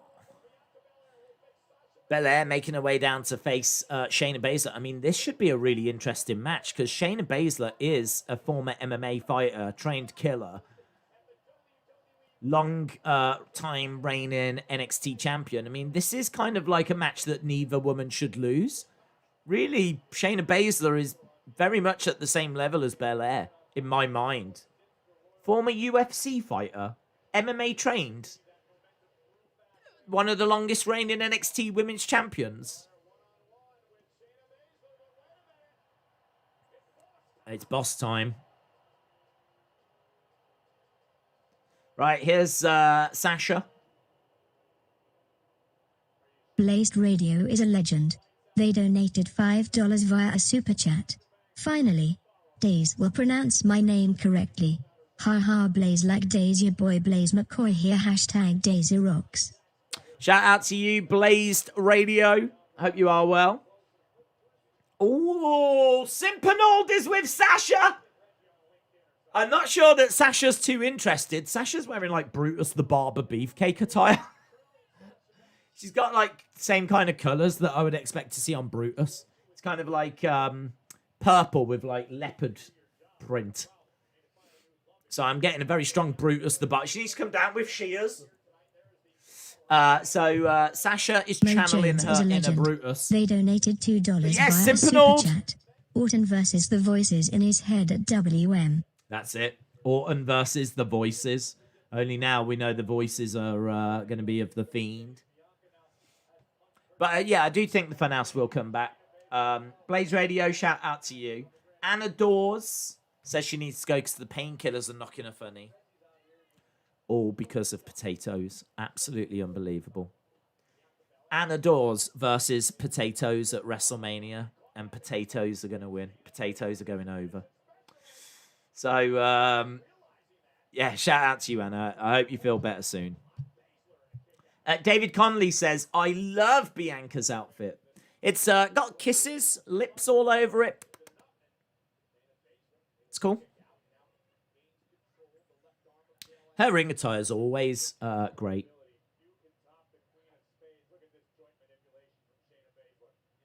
She picks up Shayna. Belair's hair is swinging away. Normally she's got it like tied up, but it's kind of swinging away.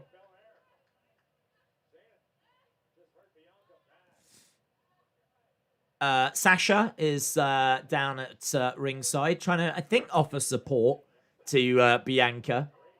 I don't think she really cares, but...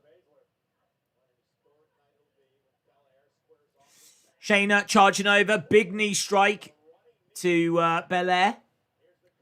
Going for the cover. Shoulder up by Belair.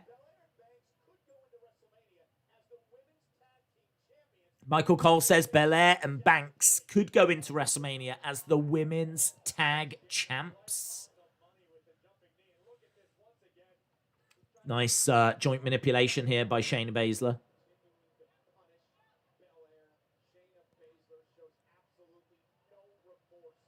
They cannot have Belair lose, but I mean, I don't know.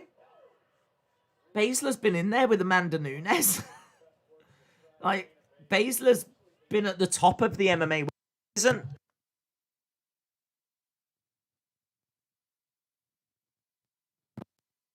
it's not someone that's had just a couple of fights. Right, she's grabbed a hold of the arm. But Belair picks her up. Big strike by Belair. Oh. Driving her shoulder into Baszler. Kicks to the midsection by Bianca Belair. Looking to hit a suplex. We're past the halfway point. £1.99 via a super chat. Orton versus Fiend WM in Firefly Funhouse match.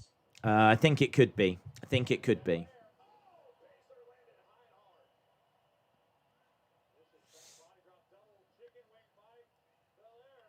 Right. She picks up Baszler. Baszler rolls through. Belair goes to the outside. Simpanold is there. Look at the smile on his face as Belair is at his feet. She pushes him away because he is a creep. I don't know what he's bringing to the women's division. I don't know. He's over by Nia Jax. Now she pushes him away. Nia collides into Sasha.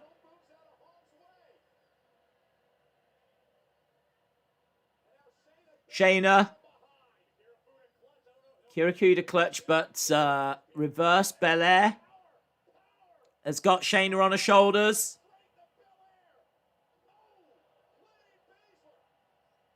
She's going to win from that. 1, 2. It's just stupid, man. It's just stupid.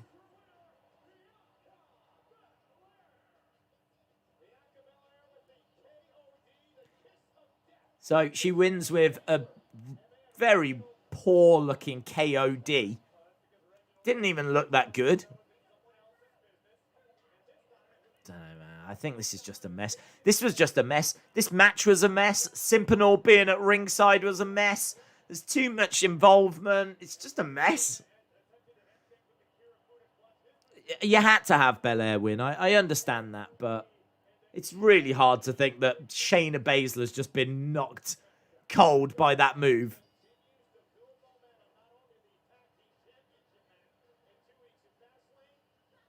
Right, Belair jumps out the ring.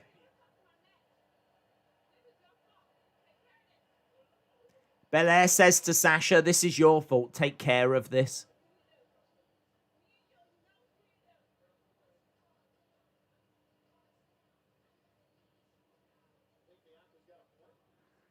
Bianca walking up the entrance ramp. What is Simpinall doing? Slap from Sasha. I told you to stay out of my business. He's basically like James Ellsworth, isn't he? Simpinall now. It's kind of like simping around the women's division, just getting in the way.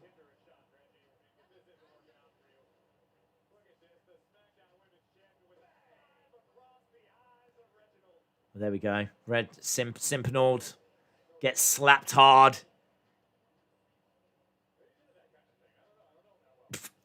Corey Graves says maybe he's into that kind of thing. I don't know him that well.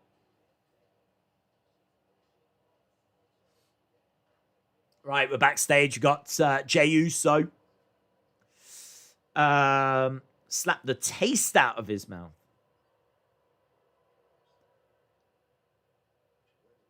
If you win tonight, the Universal Championship is safe till WrestleMania.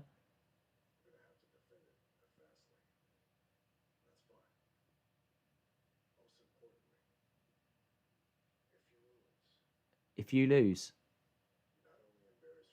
you don't embarrass yourself. You embarrass the family. Don't embarrass our family. Jey Uso says, I've got this.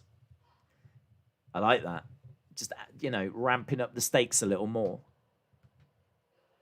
Steel cage match coming up very soon.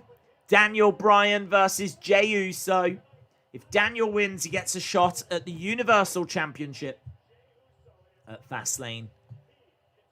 Do not embarrass our family. Good. Good, good, good. Roman Wayne giving Garland orders. is a legend. They donated £1.99 via a super chat.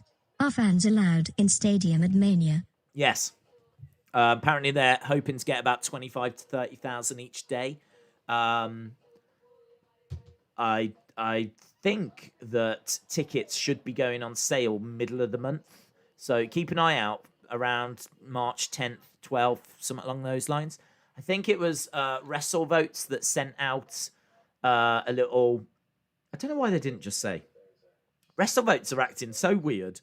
Like, instead of just coming out saying tickets will be on sale at this point, they did this little emoji, you try and work out what we mean thing. It's like, I don't know what's going on Mike with them. Ziegler is a legend. They the donated popularity $5 has gone to Canadian their heads. via a super chat. Days, this is it. Tomorrow night the beard is on the line. This is a moment the community will never forget. Stories will be told when it's all over. Yeah, I did say I will shave off the beard completely. This will be completely gone. If Megan Anderson beats Amanda Nunes, heavy favorite. But of course, we've seen upsets before. So if Megan Anderson beats Amanda Nunes tomorrow, I will completely shave this off. I am willing to put it on the line. So yes, fans are allowed in the stadium at Mania. Keep an eye out. Halftime scores. Yep, 10 past. Get your halftime scores in. I did see. So Mike, shout out to you. I did see a comment from JB17 Plays. Says Simpinold is teaching us all a lesson. Simping gets us nowhere. It's a big lesson. It's a big lesson that needed to be put out there. Anyone else feeling the new Bruno Mars song, says Monica. I've not heard it. I don't know. I will try and check it out. What's it called? What's the song called? Please respond. Nico Guy says 7 out of 10. Austin says 6. Today says 5.25. J14 says 6. Brony says 6.25. LD Cool says 8. Tattoo says 7. Justin says 2. Butterspark says 6. Pretty plain tonight. Today 5.25. Kieran says 6.5. William says 4. And I'm being very generous. Cheeseman Wrestling says 5. This is boring so far. Brony says 6.25. Troy says 7. John said, Days, I heard Simpinold put all them kiss marks on Belair's ring gear. You think it was just white ring gear, but he put the old lipstick on and then went, like, while she wasn't watching, all over again.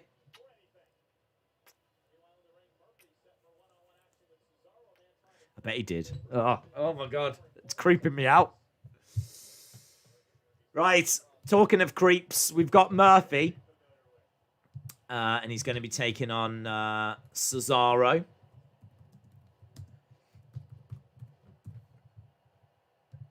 I mean, this can't be good for Murphy, can it? This can't be good. Simping ain't easy, says Dave in real life. Simp life. I remember I used to love that video game. It was on the PC. They made quite a few. It was called The Simps. And you had your own little family. And what you had to do is you had to build them a home. And you had to build them a little community. And they all had jobs. But the main point of the game was that when they got back from work, they used to go onto the computer. And you used to then have to, like, run simp accounts. And it was a great game. It was a great game. Around that time, who was I simping? I was simping Alicia Keys, and I was simping Dido, and who else was we simping? We were simping Justin Timberlake. Like all the big stars at that time, kind of like, you know, around 2003, 2004. Maybe we were simping a bit of Khalees. So great game. Miss them days. I think Simps 4 came out not long ago. And there's lots of like upgrade packs you can get. You can get like, you know, pets for the family home and everything. I don't know why. Yeah, great game. Great memories. Here is Seth coming down in his pink suit. So we got Cesaro in the ring. We got Murphy. And Seth Rollins is at ringside.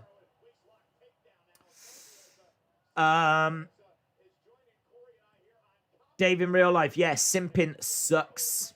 But I'm still simping for Reggie. Simps 4. It was a big game. Big game. Everyone was playing it.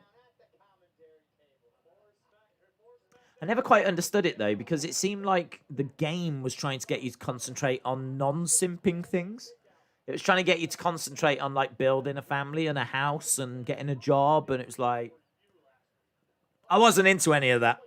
I just wanted to get hardcore simping done. That's what I wanted to do. Hardcore simping. I wish there was a social media that was strictly for simps. Could you imagine that? Every single account just simps hard.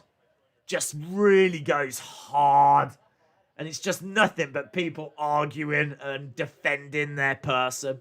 And all the hashtags are hashtag Taylor Swift is over party. Hashtag Justin Timberlake is over party. Hashtag Sasha Banks is over party. Hashtag BTS is over party. All of it is just simp wars. I'd go on that. I'd live on that social media. At least you know what you're getting. Do you know what I mean? At least you know what you're getting.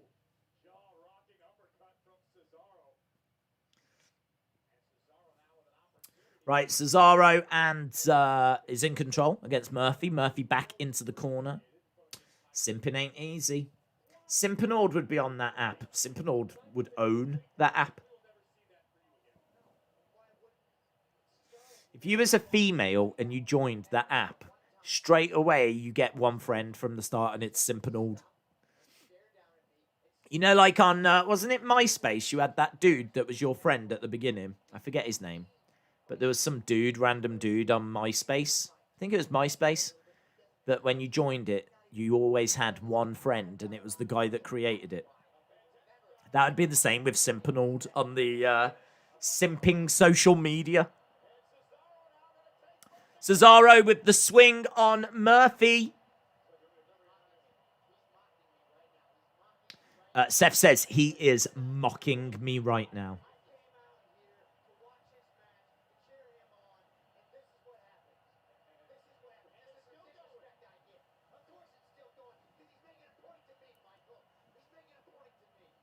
Seth says, of course it's still going. He's trying to make a point to me. Into a sharpshooter. He's got that really hooked on. He's going to tap, surely. There we go, he taps. It was really in.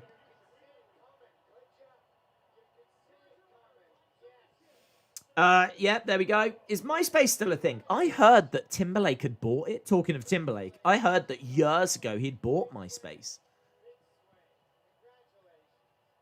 I really like MySpace. I like MySpace because you could always choose the song to play if someone went on your profile. So if you was really into a track, you could have that track playing. So if someone goes onto your profile, that's whatever song you've chose plays. And I love, music, and I was working in an entertainment store, so it was a great way to play some of kind of the great stuff I was hearing. So I loved it, man. I loved it. Simpanold is backstage, knocks on Sasha's door. Does she just sit around with the belt around her waist? This is it. Is this the end? Is this the end? Is this Simpanold leaving?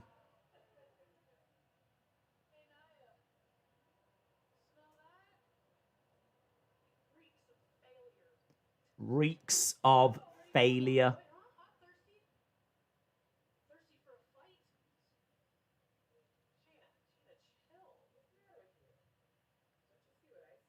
Don't you see what I see?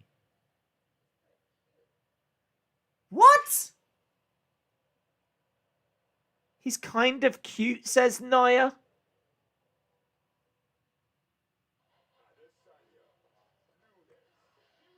Simpanold going to be with Naya? Is Simpanold going to be Naya's love interest? My hole! My hole! He can fill the hole! Ah! UFC 259, UFC 259, UFC 259! Woo! Simp in a hole? Oh, I love that for dinner. Oh, I love a good simp in a hole.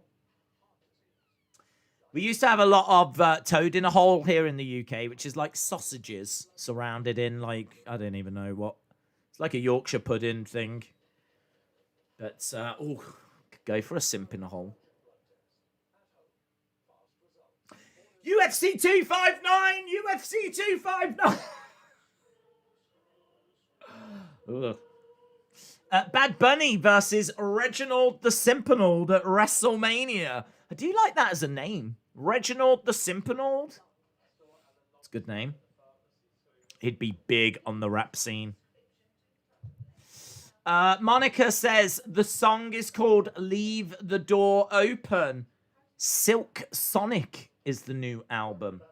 Silk Sonic. Makes me think of the Hedgehog. Leave the door open.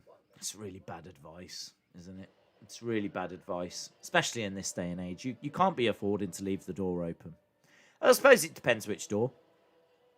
Is it the bedroom door? Is that what it is? Because if it's the front door, that's just really bad advice. Right? Don't leave your front door open, and certainly not at night, and certainly not if you're in one of them sketchy neighborhoods. Yeah? So, just a bit of advice for the community. Mo Jones is a Mo legend. Jones. They donated $5 via a super chat. Are they picking up that Nia Enzo story with Regie? Did they switch writing teams? Who the flip is Regie? Who the flip is Regie? Regie Simpanard. It's French. Straight away, my brain goes, well, that's French. Regie La Simpanard. Regie La Simpanard. Yes. Yes. Just when you think, how can we make Simpanard better? Along comes his French cousin, Ghost is a legend. Regie They La donated Simpanard. $2 via a super chat. Bad Bunny did Nia's new song It's Bunny Hole. Bad Bunny's got a new song. It's called Bunny Hole. Oh, honestly. Regie Le Simpanard. I'm into that. They should make him French. But they're putting him with Naya. Really is a dream come true. Wow. Wayne, shout out to you. Oh, that was a game I used to play all the time when I was a kid. BOD Talks. Yes. LSW mentioned it earlier. Wayne Garland is a legend. Wayne Garland. They donated £1.99 via a super chat. Game I played the other day, Bart versus the Space Mutants. That is a great game. That is a great game. Premiering this Sunday, Goldberg at 54 and Heaven.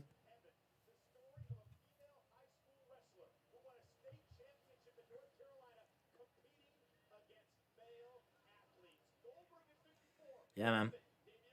I'm looking forward to that, Heaven. Don't care about Goldberg at 54. I didn't care about him at 24, let alone 54.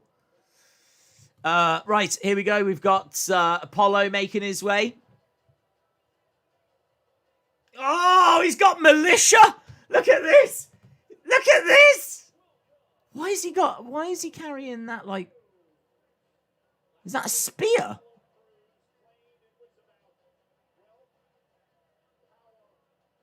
Must be like some traditional thing. I like the militia. I really, really like the military with him. I don't know that we need that spike spear thing. But if it's tradition and heritage and that's what his character's about...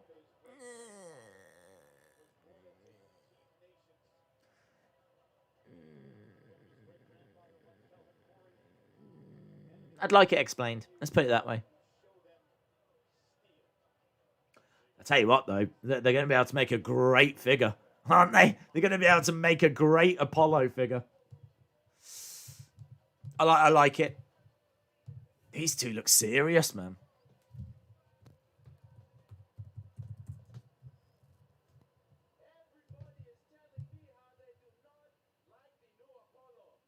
Now he's talking in Afrikaan. He's going to talk in Afrikaan all the time. He's going to use this accent all the time now.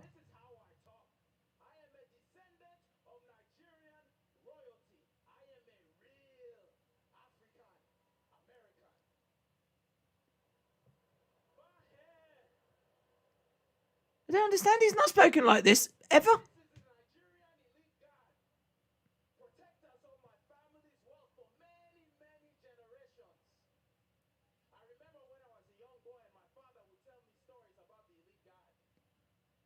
This is weird, man. I mean, it's one of them where after a while you'll get used to it, but the first week you go, what? It's kind of like when Lana dropped the Russian accent. You were like,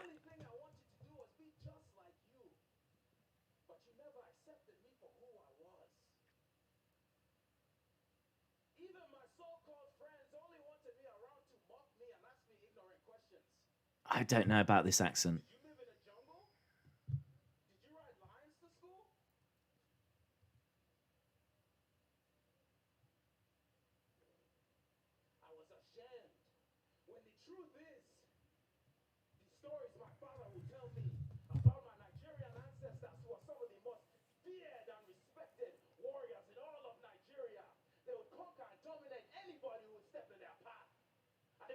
So Apollo says that his ancestors were feared Nigerians that would dominate anyone that stepped in Sandman the path. 882 is a legend.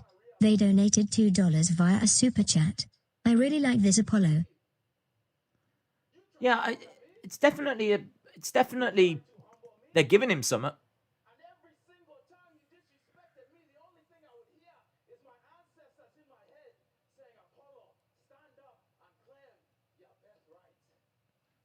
Apollo, stand up and claim your birthright.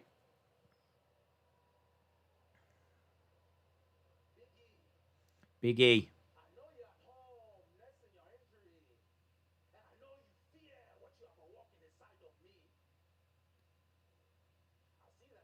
That spear spike thing as well doesn't look very sharp. Is a legend. Doesn't look sharp in the slightest. £1.99 via a super chat. Why is there no Hall of Fame this year? Why is there no Hall of Fame? I think there is, but I think it's the people that were meant to go in last year. They haven't announced it yet, but I think it's the class of last year that will go in this year.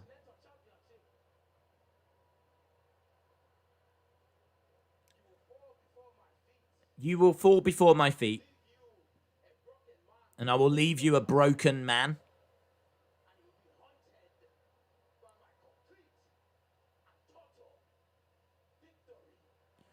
Okay. It's weird. It's just weird. Vape Ross Vape is a legend. Fast forward a They year. donated $2 via a super It'll chat. be fine. Who wrote this, Dr. Cesus? Who wrote this, Dr. Zeus? I don't know. I don't know. I understand him tapping into his Nigerian heritage. I get it.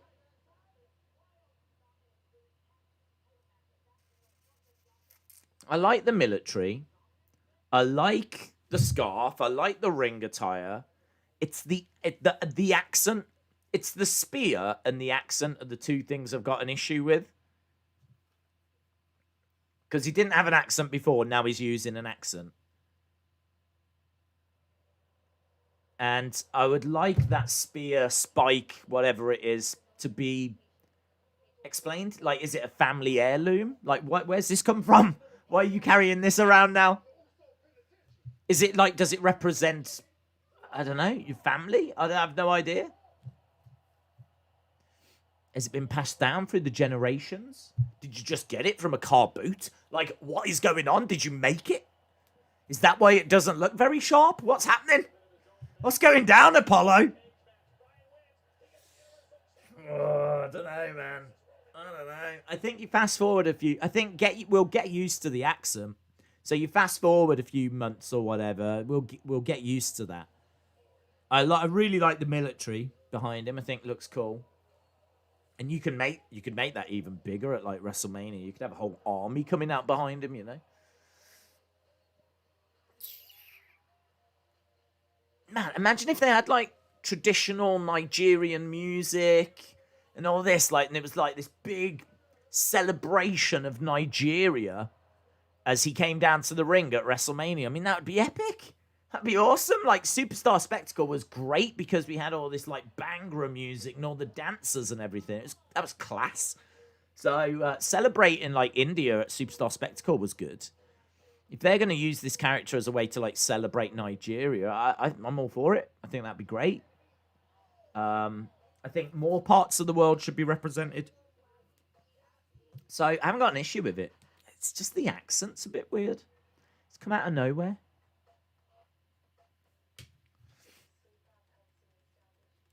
Daniel Bryan just attacked Jay backstage. Dreven Dresden. That is him. That is him.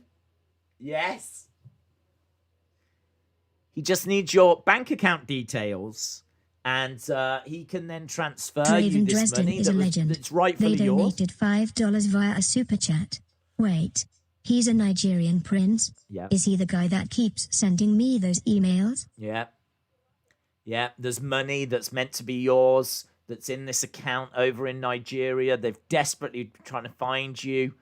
They just need your bank account details, just your password to get into your bank account as well, mother's maiden name, whatever it might be. As soon as they've got that, they can ping that money over to you, right? So, and they've been looking for a long time.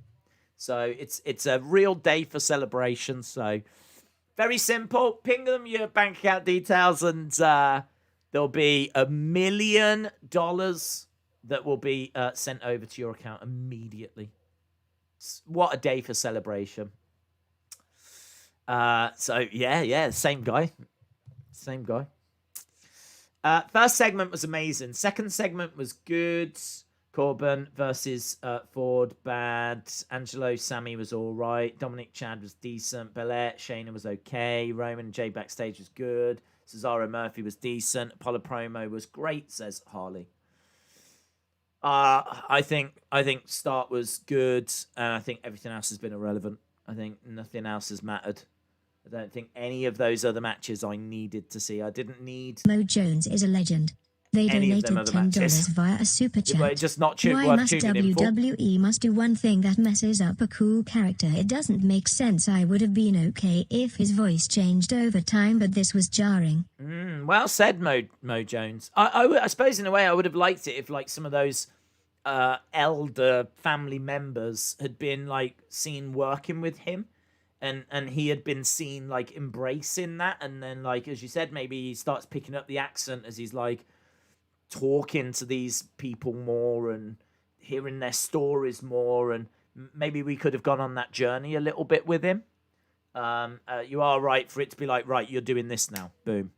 I mean, we've had like last week was the first time we saw the scarf. This week now he's got a new accent and he's got military with him, so it is a bit jarring. I think that's a very good way of putting it. So shout out to you, Mo Jones. Really appreciate the support as well. Excellent point. I agree. Kieran said, Days, no Billy Kay again. What is going on? I don't know.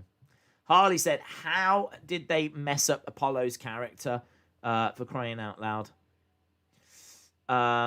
People out here making fun of an accent. Not making fun of an accent, just saying that it's a bit weird that he's now got an accent.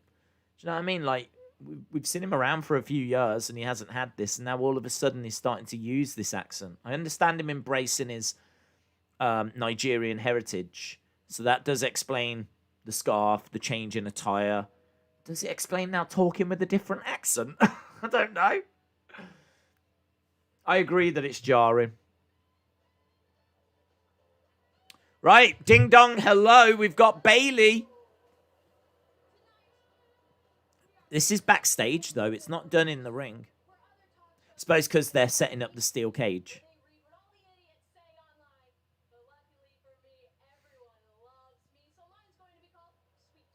Sweet tweets.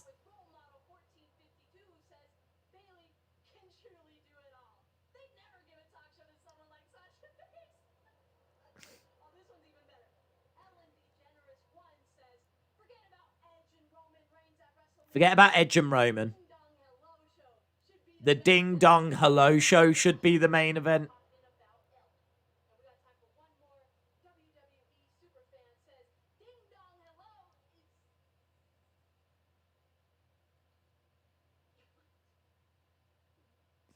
Okay, there's one that she doesn't appreciate there.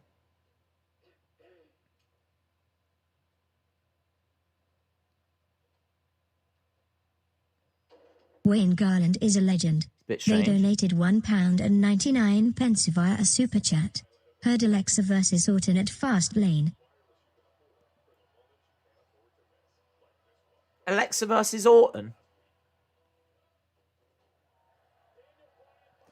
What was that about? What was the end of Ding Dong Hello? What was that about?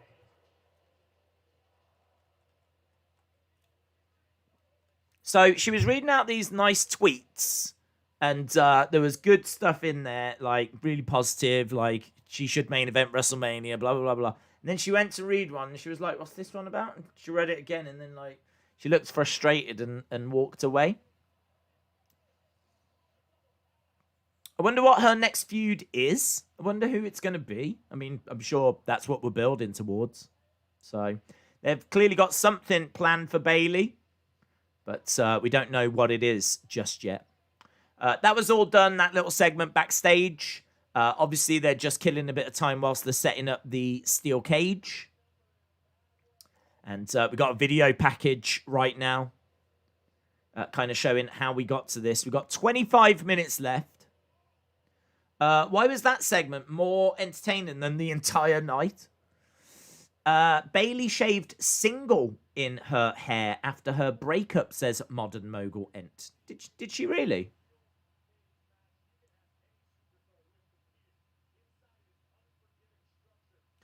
Right, we got Corey Graves.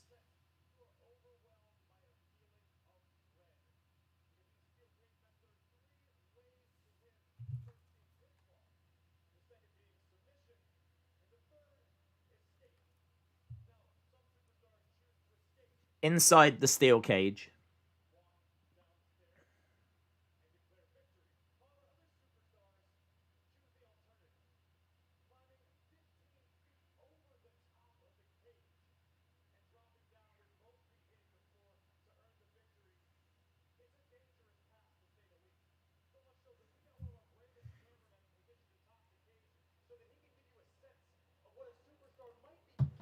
Yeah, it's cool. It's really good. So they've got a superstar on top of the cage. A superstar.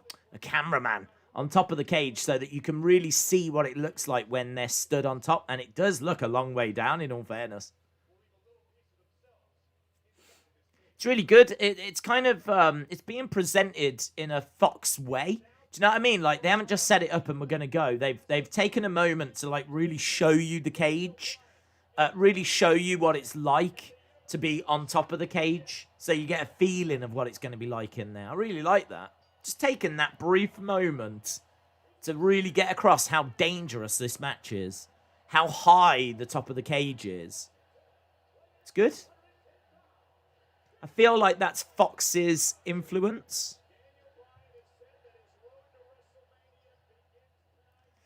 Daniel making his way down, so it is time for the cage match. And this is sure to be good. I suppose the rest of the show could afford to be a little bit wobbly when you've got such a big main event. Corey Graves said that's the first time he's ever stood inside of a steel cage like that.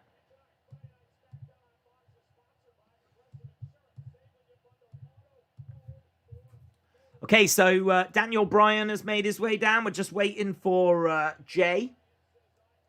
My brother Sam is... Oh, hello. My brother Sam is from Liverpool, but he's learnt Japanese. So he can speak Japanese, and he has an accent now. It's fine. Apollo has changed his accent. You've got to start somewhere. Well, I think we're going to have to agree to disagree, because I think it's fine for him to have an accent, but for him to have it out of nowhere. Like, your brother has got an accent because he's been learning over a period of time.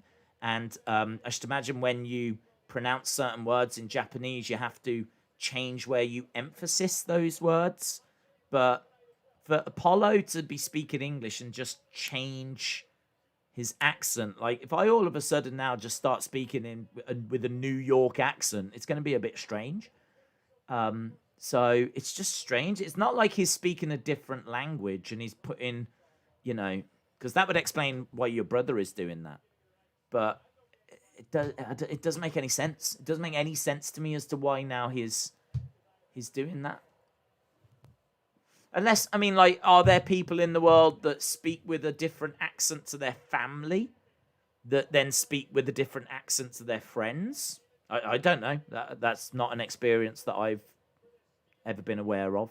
But could it be that, like, a Nigerian family in America, or a family with Nigerian heritage that have, you know, still got a lot of elder members of the family that speak with a Nigerian accent or speak with Afrikaans?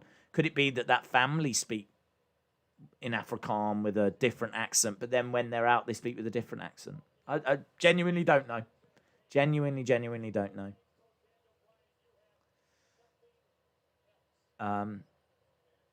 I just agreed that it's jarring.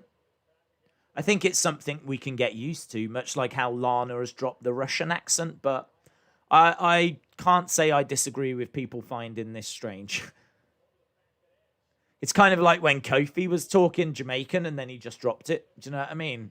It's just strange. It's just jarring at first, but you get used to it. Roman has made his way down. So Jey Uso is inside the cage. And Roman has come down as we go to commercial break. CJ AS32HD said, I miss Graves as a superstar. Such a shame he can't compete if he's got lots of potential. It's kind of where there's a show. Was it Breaking Ground? There was a show where he gets told that he can no longer compete. And I think it might have been Breaking Ground. It was kind of, it looked at the early stage of NXT. And I think it was on that show that you actually see him being told. And as you can imagine, it's quite emotional.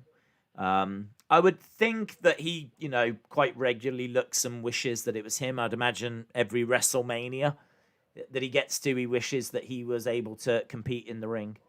It would be quite the moment if he got up and got involved. If he was able to make that comeback, but I don't know that that's something that's possible for him. But I think he's quite cemented in now, quite firmly established in the commentary role, so he'll be all right. Cheeseman said, why do people keep entering after the competitors enter, such as Roman, Simpanold, and Seth? Well, I think Roman just wants to maybe motivate Jay. I think, remind Jay not to let down the family. Maybe force Jay to dig even deeper. Should be a great match. I mean, we've got 18 minutes to go. List of Jericho says the Thunderdome director sounds like an airplane pilot. He keeps saying, take our seats. Oh, ladies and gentlemen, we are now cruising at 0 feet. And if you would just take your seats, we are about to go into the next stage of the contest. There will be someone round with drinks very soon. Sit back, relax, and enjoy the rest of the show. Thank you. Bing bong. That'd be good, man. I could do that. I could go in the Thunderdome and give those little announcements. Bing bong. The Thunderdome's out of control. We're gonna crash. We're gonna crash. Oh my God, the humanity. Take your seats, everyone. Bing bong. Right, we are going back to SmackDown. Daniel Bryan, Jey Uso, steel cage match. Roman Reigns at ringside. And we are underway.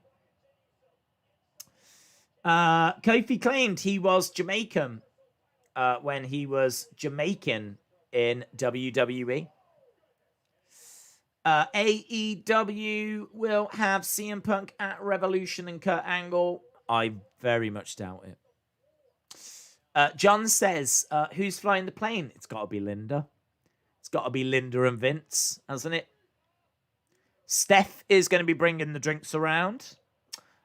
Shane is... I don't know. Perhaps he loads the bags. Jey Uso has got Daniel against the side of the cage.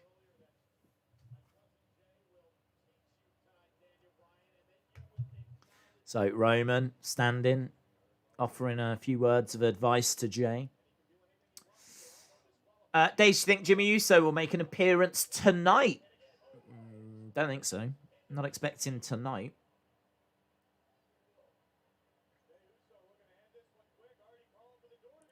Door being open. Jey Uso going to leave. Daniel jumps over, grabs him. So, Daniel Bryan. I mean, in all fairness, this is quite the treat. Daniel Bryan cage match. I'm trying to think. I haven't seen many of them. So, here we go. Jey Uso climbing up the cage. Daniel Bryan grabbing the leg. Both on the top rope. Jey gets driven into the side of the cage. Daniel gets driven into the side of the cage. Jey comes down. Daniel gets his legs taken away from him. He's hung on that top rope. Big strike by Jey Uso. We got Roman in a chair, watching on. Paul Heyman standing next to him. I bet Paul Heyman is so fascinating to have around. Just the amount that he can tell you about wrestling history and like ECW and... Do you know what I mean? Just think about everything he's been involved with. Paul E. Dangerously. Do you know what I mean? Like the stories that Paul Heyman must have. Must be endless. One day, a Paul Heyman podcast would be fascinating, wouldn't it? They'd like JR has got one, and obviously Eric Bischoff has got one, and Bruce Pritchard has got one. But I think a Paul Heyman one, just because he's such a good promo as well. Like the way he'd be able to tell, he's such a good storyteller. It'd be so good. That'd be such a fascinating podcast. Daniel charging over. Big kick to the arm of Jey Uso. So Daniel in control. The way Paul Heyman looks at Roman is funny. Dave said, thoughts on Christian being the mystery person? It could be, but I don't really expect it. I think that now is such a big moment for like Edge.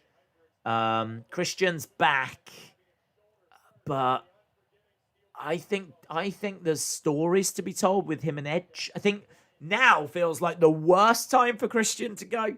They've used him at the Rumble. I think he's sure to have some matches. I could see him doing a tag match or something with Edge now that Edge is back. Him going to AEW, just... I don't see it. I don't see it. I think, again, I'm standing by Kurt Angle, Rob Van Dam. I think both of those are very realistic. Maybe Foley as well. I think Foley would be quite realistic. I could see Foley.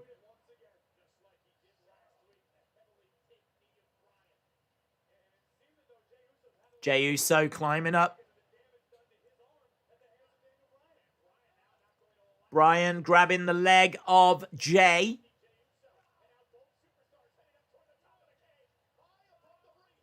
High above the ring. Headbutt by Daniel.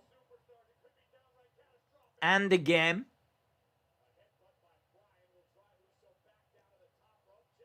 So Jey Uso on the top rope. Daniel Bryan on the shoulders of Jey. Oh, Samoan drop from the top rope. Jey Uso with a Samoan drop.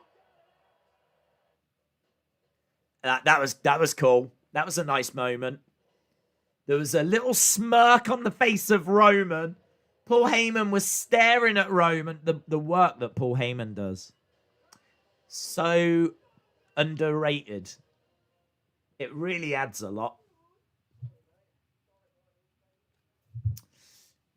Days, it's going to be Mark Henry. Him and Big Show are really close friends. I could see Mark Henry. I could see Mark Henry getting involved. This is the last commercial break. It is. We're getting into the final 10 minutes. Ryan says, Otis will be a good wrestler against Roman for the WWE Smackdown Championship. I don't know. I mean, Otis seems to be getting positioned as a heel. So if they wanted to build Otis up, then they've absolutely missed that opportunity. It felt like WrestleMania and Mandy and all of that was the time to pull the trigger. They felt that way. They put the briefcase on him, and then they had nothing creative for him to do.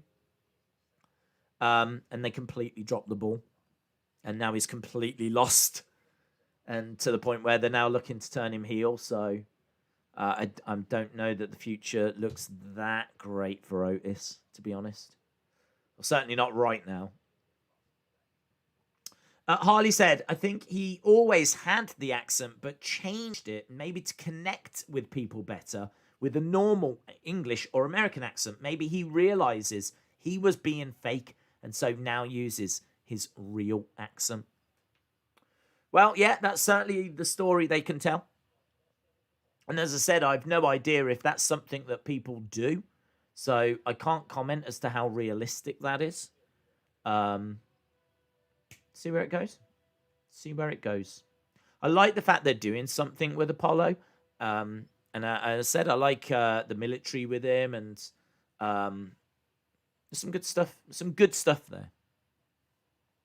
But if the booking isn't going to back it up, then ultimately he's just going to be like King Corbin. He's just going to be a gimmick that gets jobbed out. So the booking needs to be strong as well. Days, what if they want us to believe it's a legend, but it's actually a well-known indie star? Well, I think Tony Khan said that this person was... Didn't someone mention earlier someone that he really enjoyed as a kid? So it kind of does heavily tease that it is going to be a Rob Van Dam, Mark Henry, a Mick Foley, a Kurt Angle. Like one of them names. So I don't know that it's going to be a big indie star unless this is an indie star that's been around for a long time. But to be honest, all those big indie stars back in the day went to WWE or to other places, you know, like Daniel Bryan, CM Punk, Nigel McGuinness. But it's not going to be Punk. I really don't think Punk, Brock, Rock, none of that top tier. I don't see it being any of those. Right, 9 minutes to go. Jay and Daniel. On the top rope, Daniel crashes down. Jay, big splash. Great splash by Jay. 1, 2. Kick out by Daniel. It would be cool for the bar to get back together. Sheamus is on Raw, Cesaro's on SmackDown. Yeah. They might get back together one day, but don't know. Apollo's accent could be cultural appropriation. Well, hang on. Isn't cultural appropriation if you're not part of that culture and you're trying to impersonate that culture? I don't know that Apollo hasn't got that Nigerian heritage. I would guess that he did. I would guess that they're trying to amplify. They're trying to find what is Apollo, who is Apollo. And my guess would be that he does have that Nigerian heritage, and that's something they're looking to amplify and use to represent him as a person and his character. So that would be my guess. So I don't know that it is cultural appropriation. It would be cultural appropriation if they tried to bring back Akeem, the African Dream. That's cultural appropriation. But I'm going to stand by Akeem. I'm sorry, but I love Akeem. I've got his Hasbro figure down there, and I love that guy. And I don't think he caused any harm. He was just dancing around, having a good time. Do you know what I mean? I think it was all good. There was no malice. There was no harm. He just found out that he had African heritage, and he wanted to tap into it. So then we got Akeem, the African Dream. I love Akeem. I love Akeem. But that would not fly in 2021. There will not be an Akeem, the African Dream, in 2021. But yeah, I don't know. I don't know that Apollos would fall under that bracket. But who knows, man? Cancel culture is wild, isn't it? It is wild. I think if you used to ask Twitter, put a little poll up, are you offended by this? I'm pretty sure it'd be 100% yes. You don't even need to ask them what you're offended by. Just put, are you offended by this, yes or no? And I'm pretty sure you'll get 100% yes. Twitter is just the Wild West when it comes to stuff like that. But if he's actually got that heritage, if he really does have Nigerian, then it can't be cultural appropriation. Right, Jay is climbing. Daniel Bryan is down. He's trying to get up top. Jey Uso dangling over the top. How long have we got left? 5 minutes left to go. So 5 minutes left. Yuha is Nigerian descent. His father is local government area mid-belt of Nigeria. Thank you, Vape Ross Vape. I did think that. I did think that his family would legit be from Nigeria. Today, shout out to you.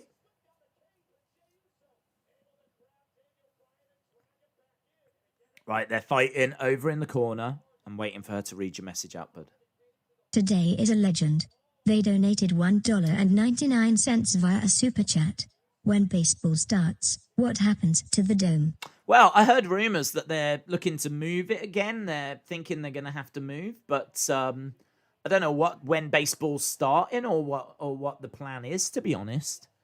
I couldn't even tell you what team plays there, so I've no idea is the answer. I haven't heard that they are moving, and I haven't heard of another venue, But I think it was known that they were going to have to move. I don't think this is like the plan for the rest of the year is that they're going to stay at Tropicana Field. Crossface applied. Jey Uso has managed to get over to the ropes and he's tap him. So he has submitted. So Jey Uso has submitted inside the cage. That cage match is all right. So it is going to be Daniel. The only thing I would say is I really feel that Jey Uso wouldn't want to bring shame on his family. Like, he was so insistent that he didn't want to say tribal chief. Just think about what he went through, where he didn't want to say tribal chief to the point where Jimmy had to come down and say, you're the tribal chief, and get Jey out of the situation that way, because Jey just did not want to say it. Whereas there, like, kind of tapped quite quick, didn't he? You know what I mean? He's brought shame on the family. Roman's told him not to do that. I wouldn't have had him tap. I'd have had that ref stoppage. I would have had it where Jey passes out. I have no idea why Jey has just tapped there.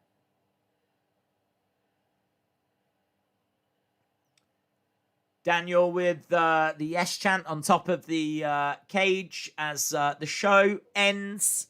And that is it for this week's SmackDown. Of course, tomorrow we've got UFC 259. Absolutely huge. We'll be starting well before the early prelims. So that is it. That is it for SmackDown. I think this week was not as strong as usual, to be perfectly honest. But Daniel has won, and it will be Daniel versus Roman at Fastlane. I don't think that'll come as too big of a surprise to people. It should be a really good match. Get in your scores then. Get in your scores. What did you think of SmackDown? Harley said, Days, Jey just fought Daniel for 20 minutes inside a steel cage, and Jay's mind is messed up. Inside, he wants to beat the hell out of Roman, so he probably doesn't care. That's not the story they've been telling, though, is it? I mean, Jey has been really, like, snatching microphones off people, getting in people's faces, telling Roman that he'll deal with things for them. Like, the story they've been telling has been that he is now very much on side, he's been turned, is in line. That is his tribal chief. I don't get the feeling now that if Jey was asked to call Roman a tribal chief, I don't get the feeling that he would struggle to do that. So I understand you're playing devil's advocate, but it doesn't fit for me. It doesn't fit with the story. Like, I think Jey knows, like, that this would let down the family. He was told that it would let down the family. Roman came down to ringside. I can't say I've seen much foreshadowing of him being conflicted. I don't know that that's a story they're trying to tell. So I'm just saying that the booking of it, I would have gone a different way. I would have had it whereby Jey just passes out. I don't see the problem with Jey passing out.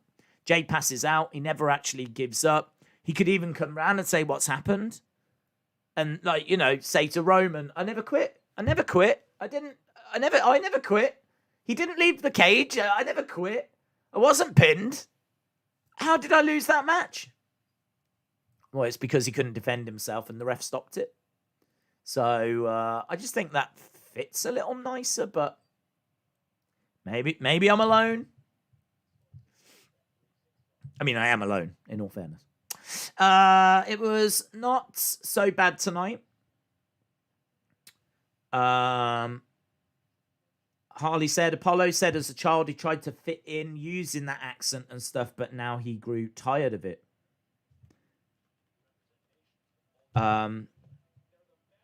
He did say that. He did say that he did have that accent as a kid, but he's not been using it, and I don't know that he would still use it or have it, or I don't know. I still stand by what I said earlier. It's jarring. The fact that it's come out of nowhere and we've not heard it before is jarring for us. Can they explain it? Sure. I haven't got a massive issue with it. But I could understand people saying, what, he's got an accent now out of nowhere. I can understand that. Mo Jones, shout out to you.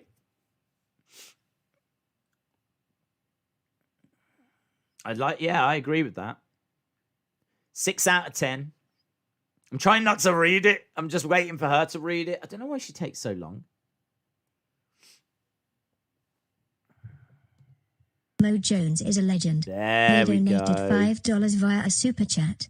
6/10. This isn't my usual SD emoji. Should have won or have his arm broken to get the ref stoppage. Yeah, I think it should have been a little more arm broken or passing out or something along those lines. Kofi should tell Apollo that fake accents just don't work so well, says Tony. John Cena Gamer gives it a 7. J14 says 6.5. Other Mother says 6.75. Brony says 6.75. Tattoo said SmackDown better than Raw. Elijah gives it a 7. Desmond says 6.75. Nico Guy says maybe the ref stopped the match because the SmackDown crew don't like Roman after what he said. Austin says 6.5. Dave in Real Life says it's only a matter of time until Roman gets up with Jay. Gets fed up with Jay, always failing. It's a good point. David Robert Wood says 7. Capsman09 said baseball is my second favorite sports in all of the sports between soccer and lacrosse. I didn't even know that was an actual sport. Lacrosse. Isn't that where they've got like a ball and it's got some kind of a catching stick? It's got a stick with like a plastic net at the top or something. Isn't that lacrosse? And you like throw it to each other or something. I don't even know the rules of lacrosse. I've never ever heard anyone mention lacrosse, say they play lacrosse. Certainly not that they're a fan of lacrosse. So shout out to you. FaZe Coaster says, everything's got meaning if you look into it. You guys look at things from a kayfabe standpoint instead of your own personal views. I have no idea what that means, bud. Everything has got meaning if you look deeper into it. I don't know what you mean. Edward said, Days, I heard that WWE have confirmed that fans will be at WrestleMania this year. Yes. Well, have they confirmed? I don't know that they've confirmed, but it's pretty much confirmed. I mean, it's got to the point where we're even being told what the numbers are going to be. So 25 to 30,000 each day. So, yeah. Did they ever explain Kofi losing his accent? I don't believe so. I think they made fun of it. Do you remember when they did that time machine and Kofi went back in time and he came out of their little time machine, the New Day's time machine, and he was speaking with the accent again?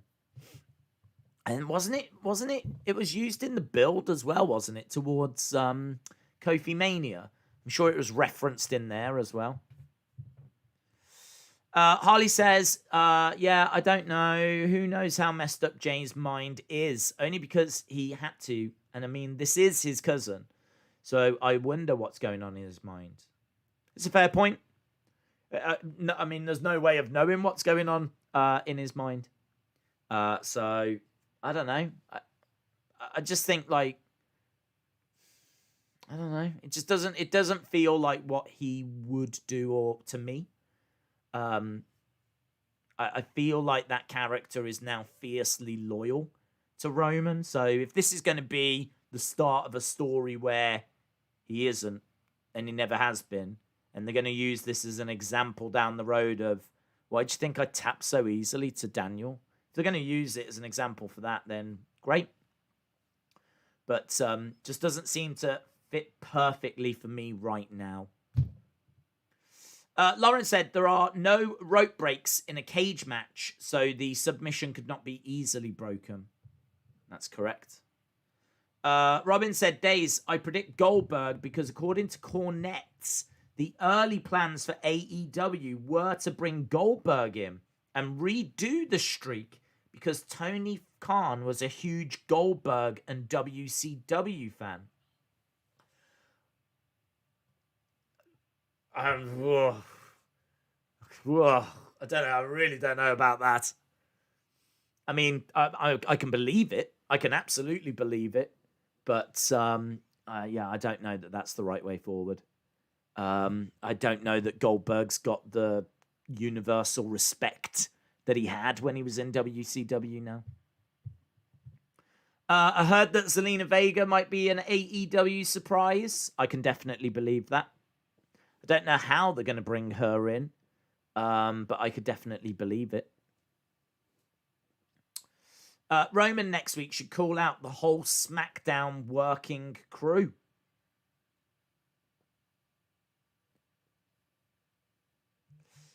Rate him. Yeah. I'm just getting a bit distracted because on BT Sport right now, they've actually got a little show looking at Jan Blachowicz, who, of course, is going to be in our main event tomorrow of UFC 259. Jan Blachowicz is the current UFC light heavyweight champion. He is defending against Israel Adesanya. And make no mistake about it, if Jan Blachowicz connects, he can definitely cause Adesanya big problems because he has got mad power. He might be the most powerful person Adesanya has ever faced. So tomorrow, that main event, 3 championship matches. Amanda Nunes, obviously the greatest of all time, defending her title. We got Peter Yan taking on Aljamain Sterling. They had a few words with each other. I think Adesanya weighed in at about 200 pounds. And I think Jan Blachowicz was only 205. So Adesanya was heavier than expected. Jan Blachowicz was much lighter than expected. So the difference between them is only 5 pounds, which is still significant. But there was thoughts that it was going to be closer to 20. So very, very interesting. So big stream tomorrow. I cannot emphasize it enough. We are starting well before the early prelims. I'll probably just put a time up later.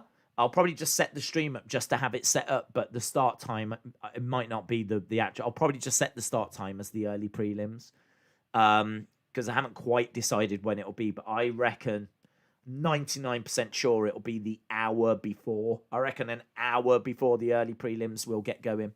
So, huge, right? Huge. One of the biggest streams of the year tomorrow. So if you are around, join us.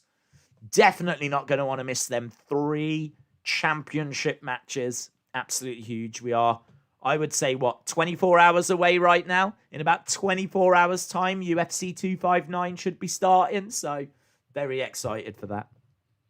In regards to tonight, I am going to say this was a very average show. I think the cage match, great way to end the show with a really fun match that really meant something. And I thought the promos at the start was excellent. I think pretty much everything in the middle was just very forgettable. I mean, you can ask me what happened on this show, and I'm really not going to remember.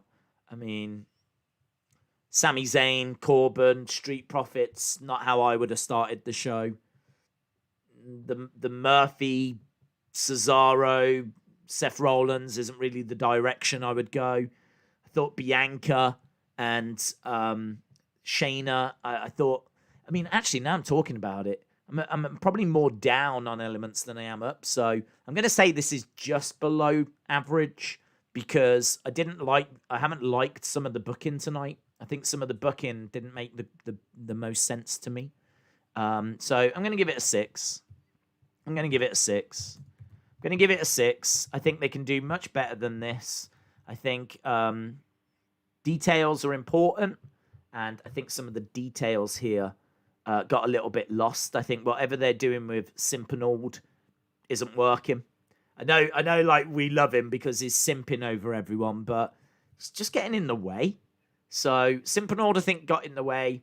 Bianca against Shayna. Bianca winning the way she did against Shayna, I thought was a bit annoying. I think Shayna's someone that's legit, former MMA fighter, used to be in the UFC, got UFC victories, and yet can't beat Bianca Belair. I don't know. I struggle with that. And even if Belair is going to win, which you'd have to say right now is the right decision, should be a little bit more back and forth. it should be like a war. Do you know what I mean? Like, this is one of the longest reigning NXT women's champions. I just don't understand. And I think she's got victories over Belair, but it's just right now the story they want to tell is that Belair is, on the road to WrestleMania. And I get it. It just doesn't mean I have to like it. So, but I do really like Belair. It's just I've got a lot of affection for Shayna as well. So I kind of feel like they booked themselves into a corner with that match, that singles match. Should have been like, they should have done Bianca versus Nia. I don't care if Nia loses.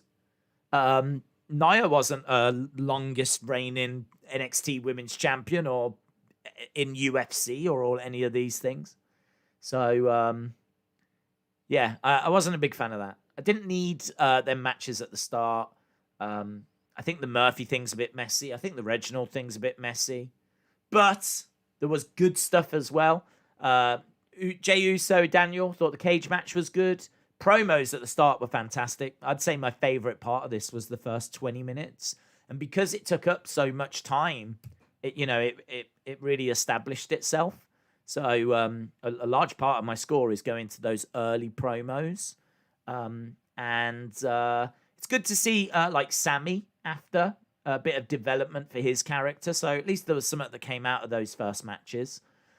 So Sammy being in a bit of a bad place. Bailey with Ding Dong Hellos. Clearly something going on there. So there was some good stuff in here as well. But I think saying this is around average, maybe just below average, kind of feels about right. So I'll go with a 6. Right, and with that being said, we are done. Awesome. Really appreciate the support. As we said, we are 24 hours away from one of the biggest streams of the year. I am going to go off now to do mad research. I've been doing research for 2 days, but I've got more research to do. So I'm going to go off and do some more research. Hopefully I don't injure my ankle anymore. Please stay safe, community. It seems like injuries are coming after us. It seems like bad times are hunting us down. We've got Anna Dawes getting injured by potatoes. We've got me being injured by nothing but dead legs. We've got, obviously, Hayden that's just come out of surgery as well. We've got Mini King not feeling well. Guys, we're on the verge of a big weekend here. Look after yourselves, yeah? So, thanks a lot for joining us. Really appreciate the support. Have a great evening wherever you are in the world. And hopefully, I'll see you again next time. Bye for now.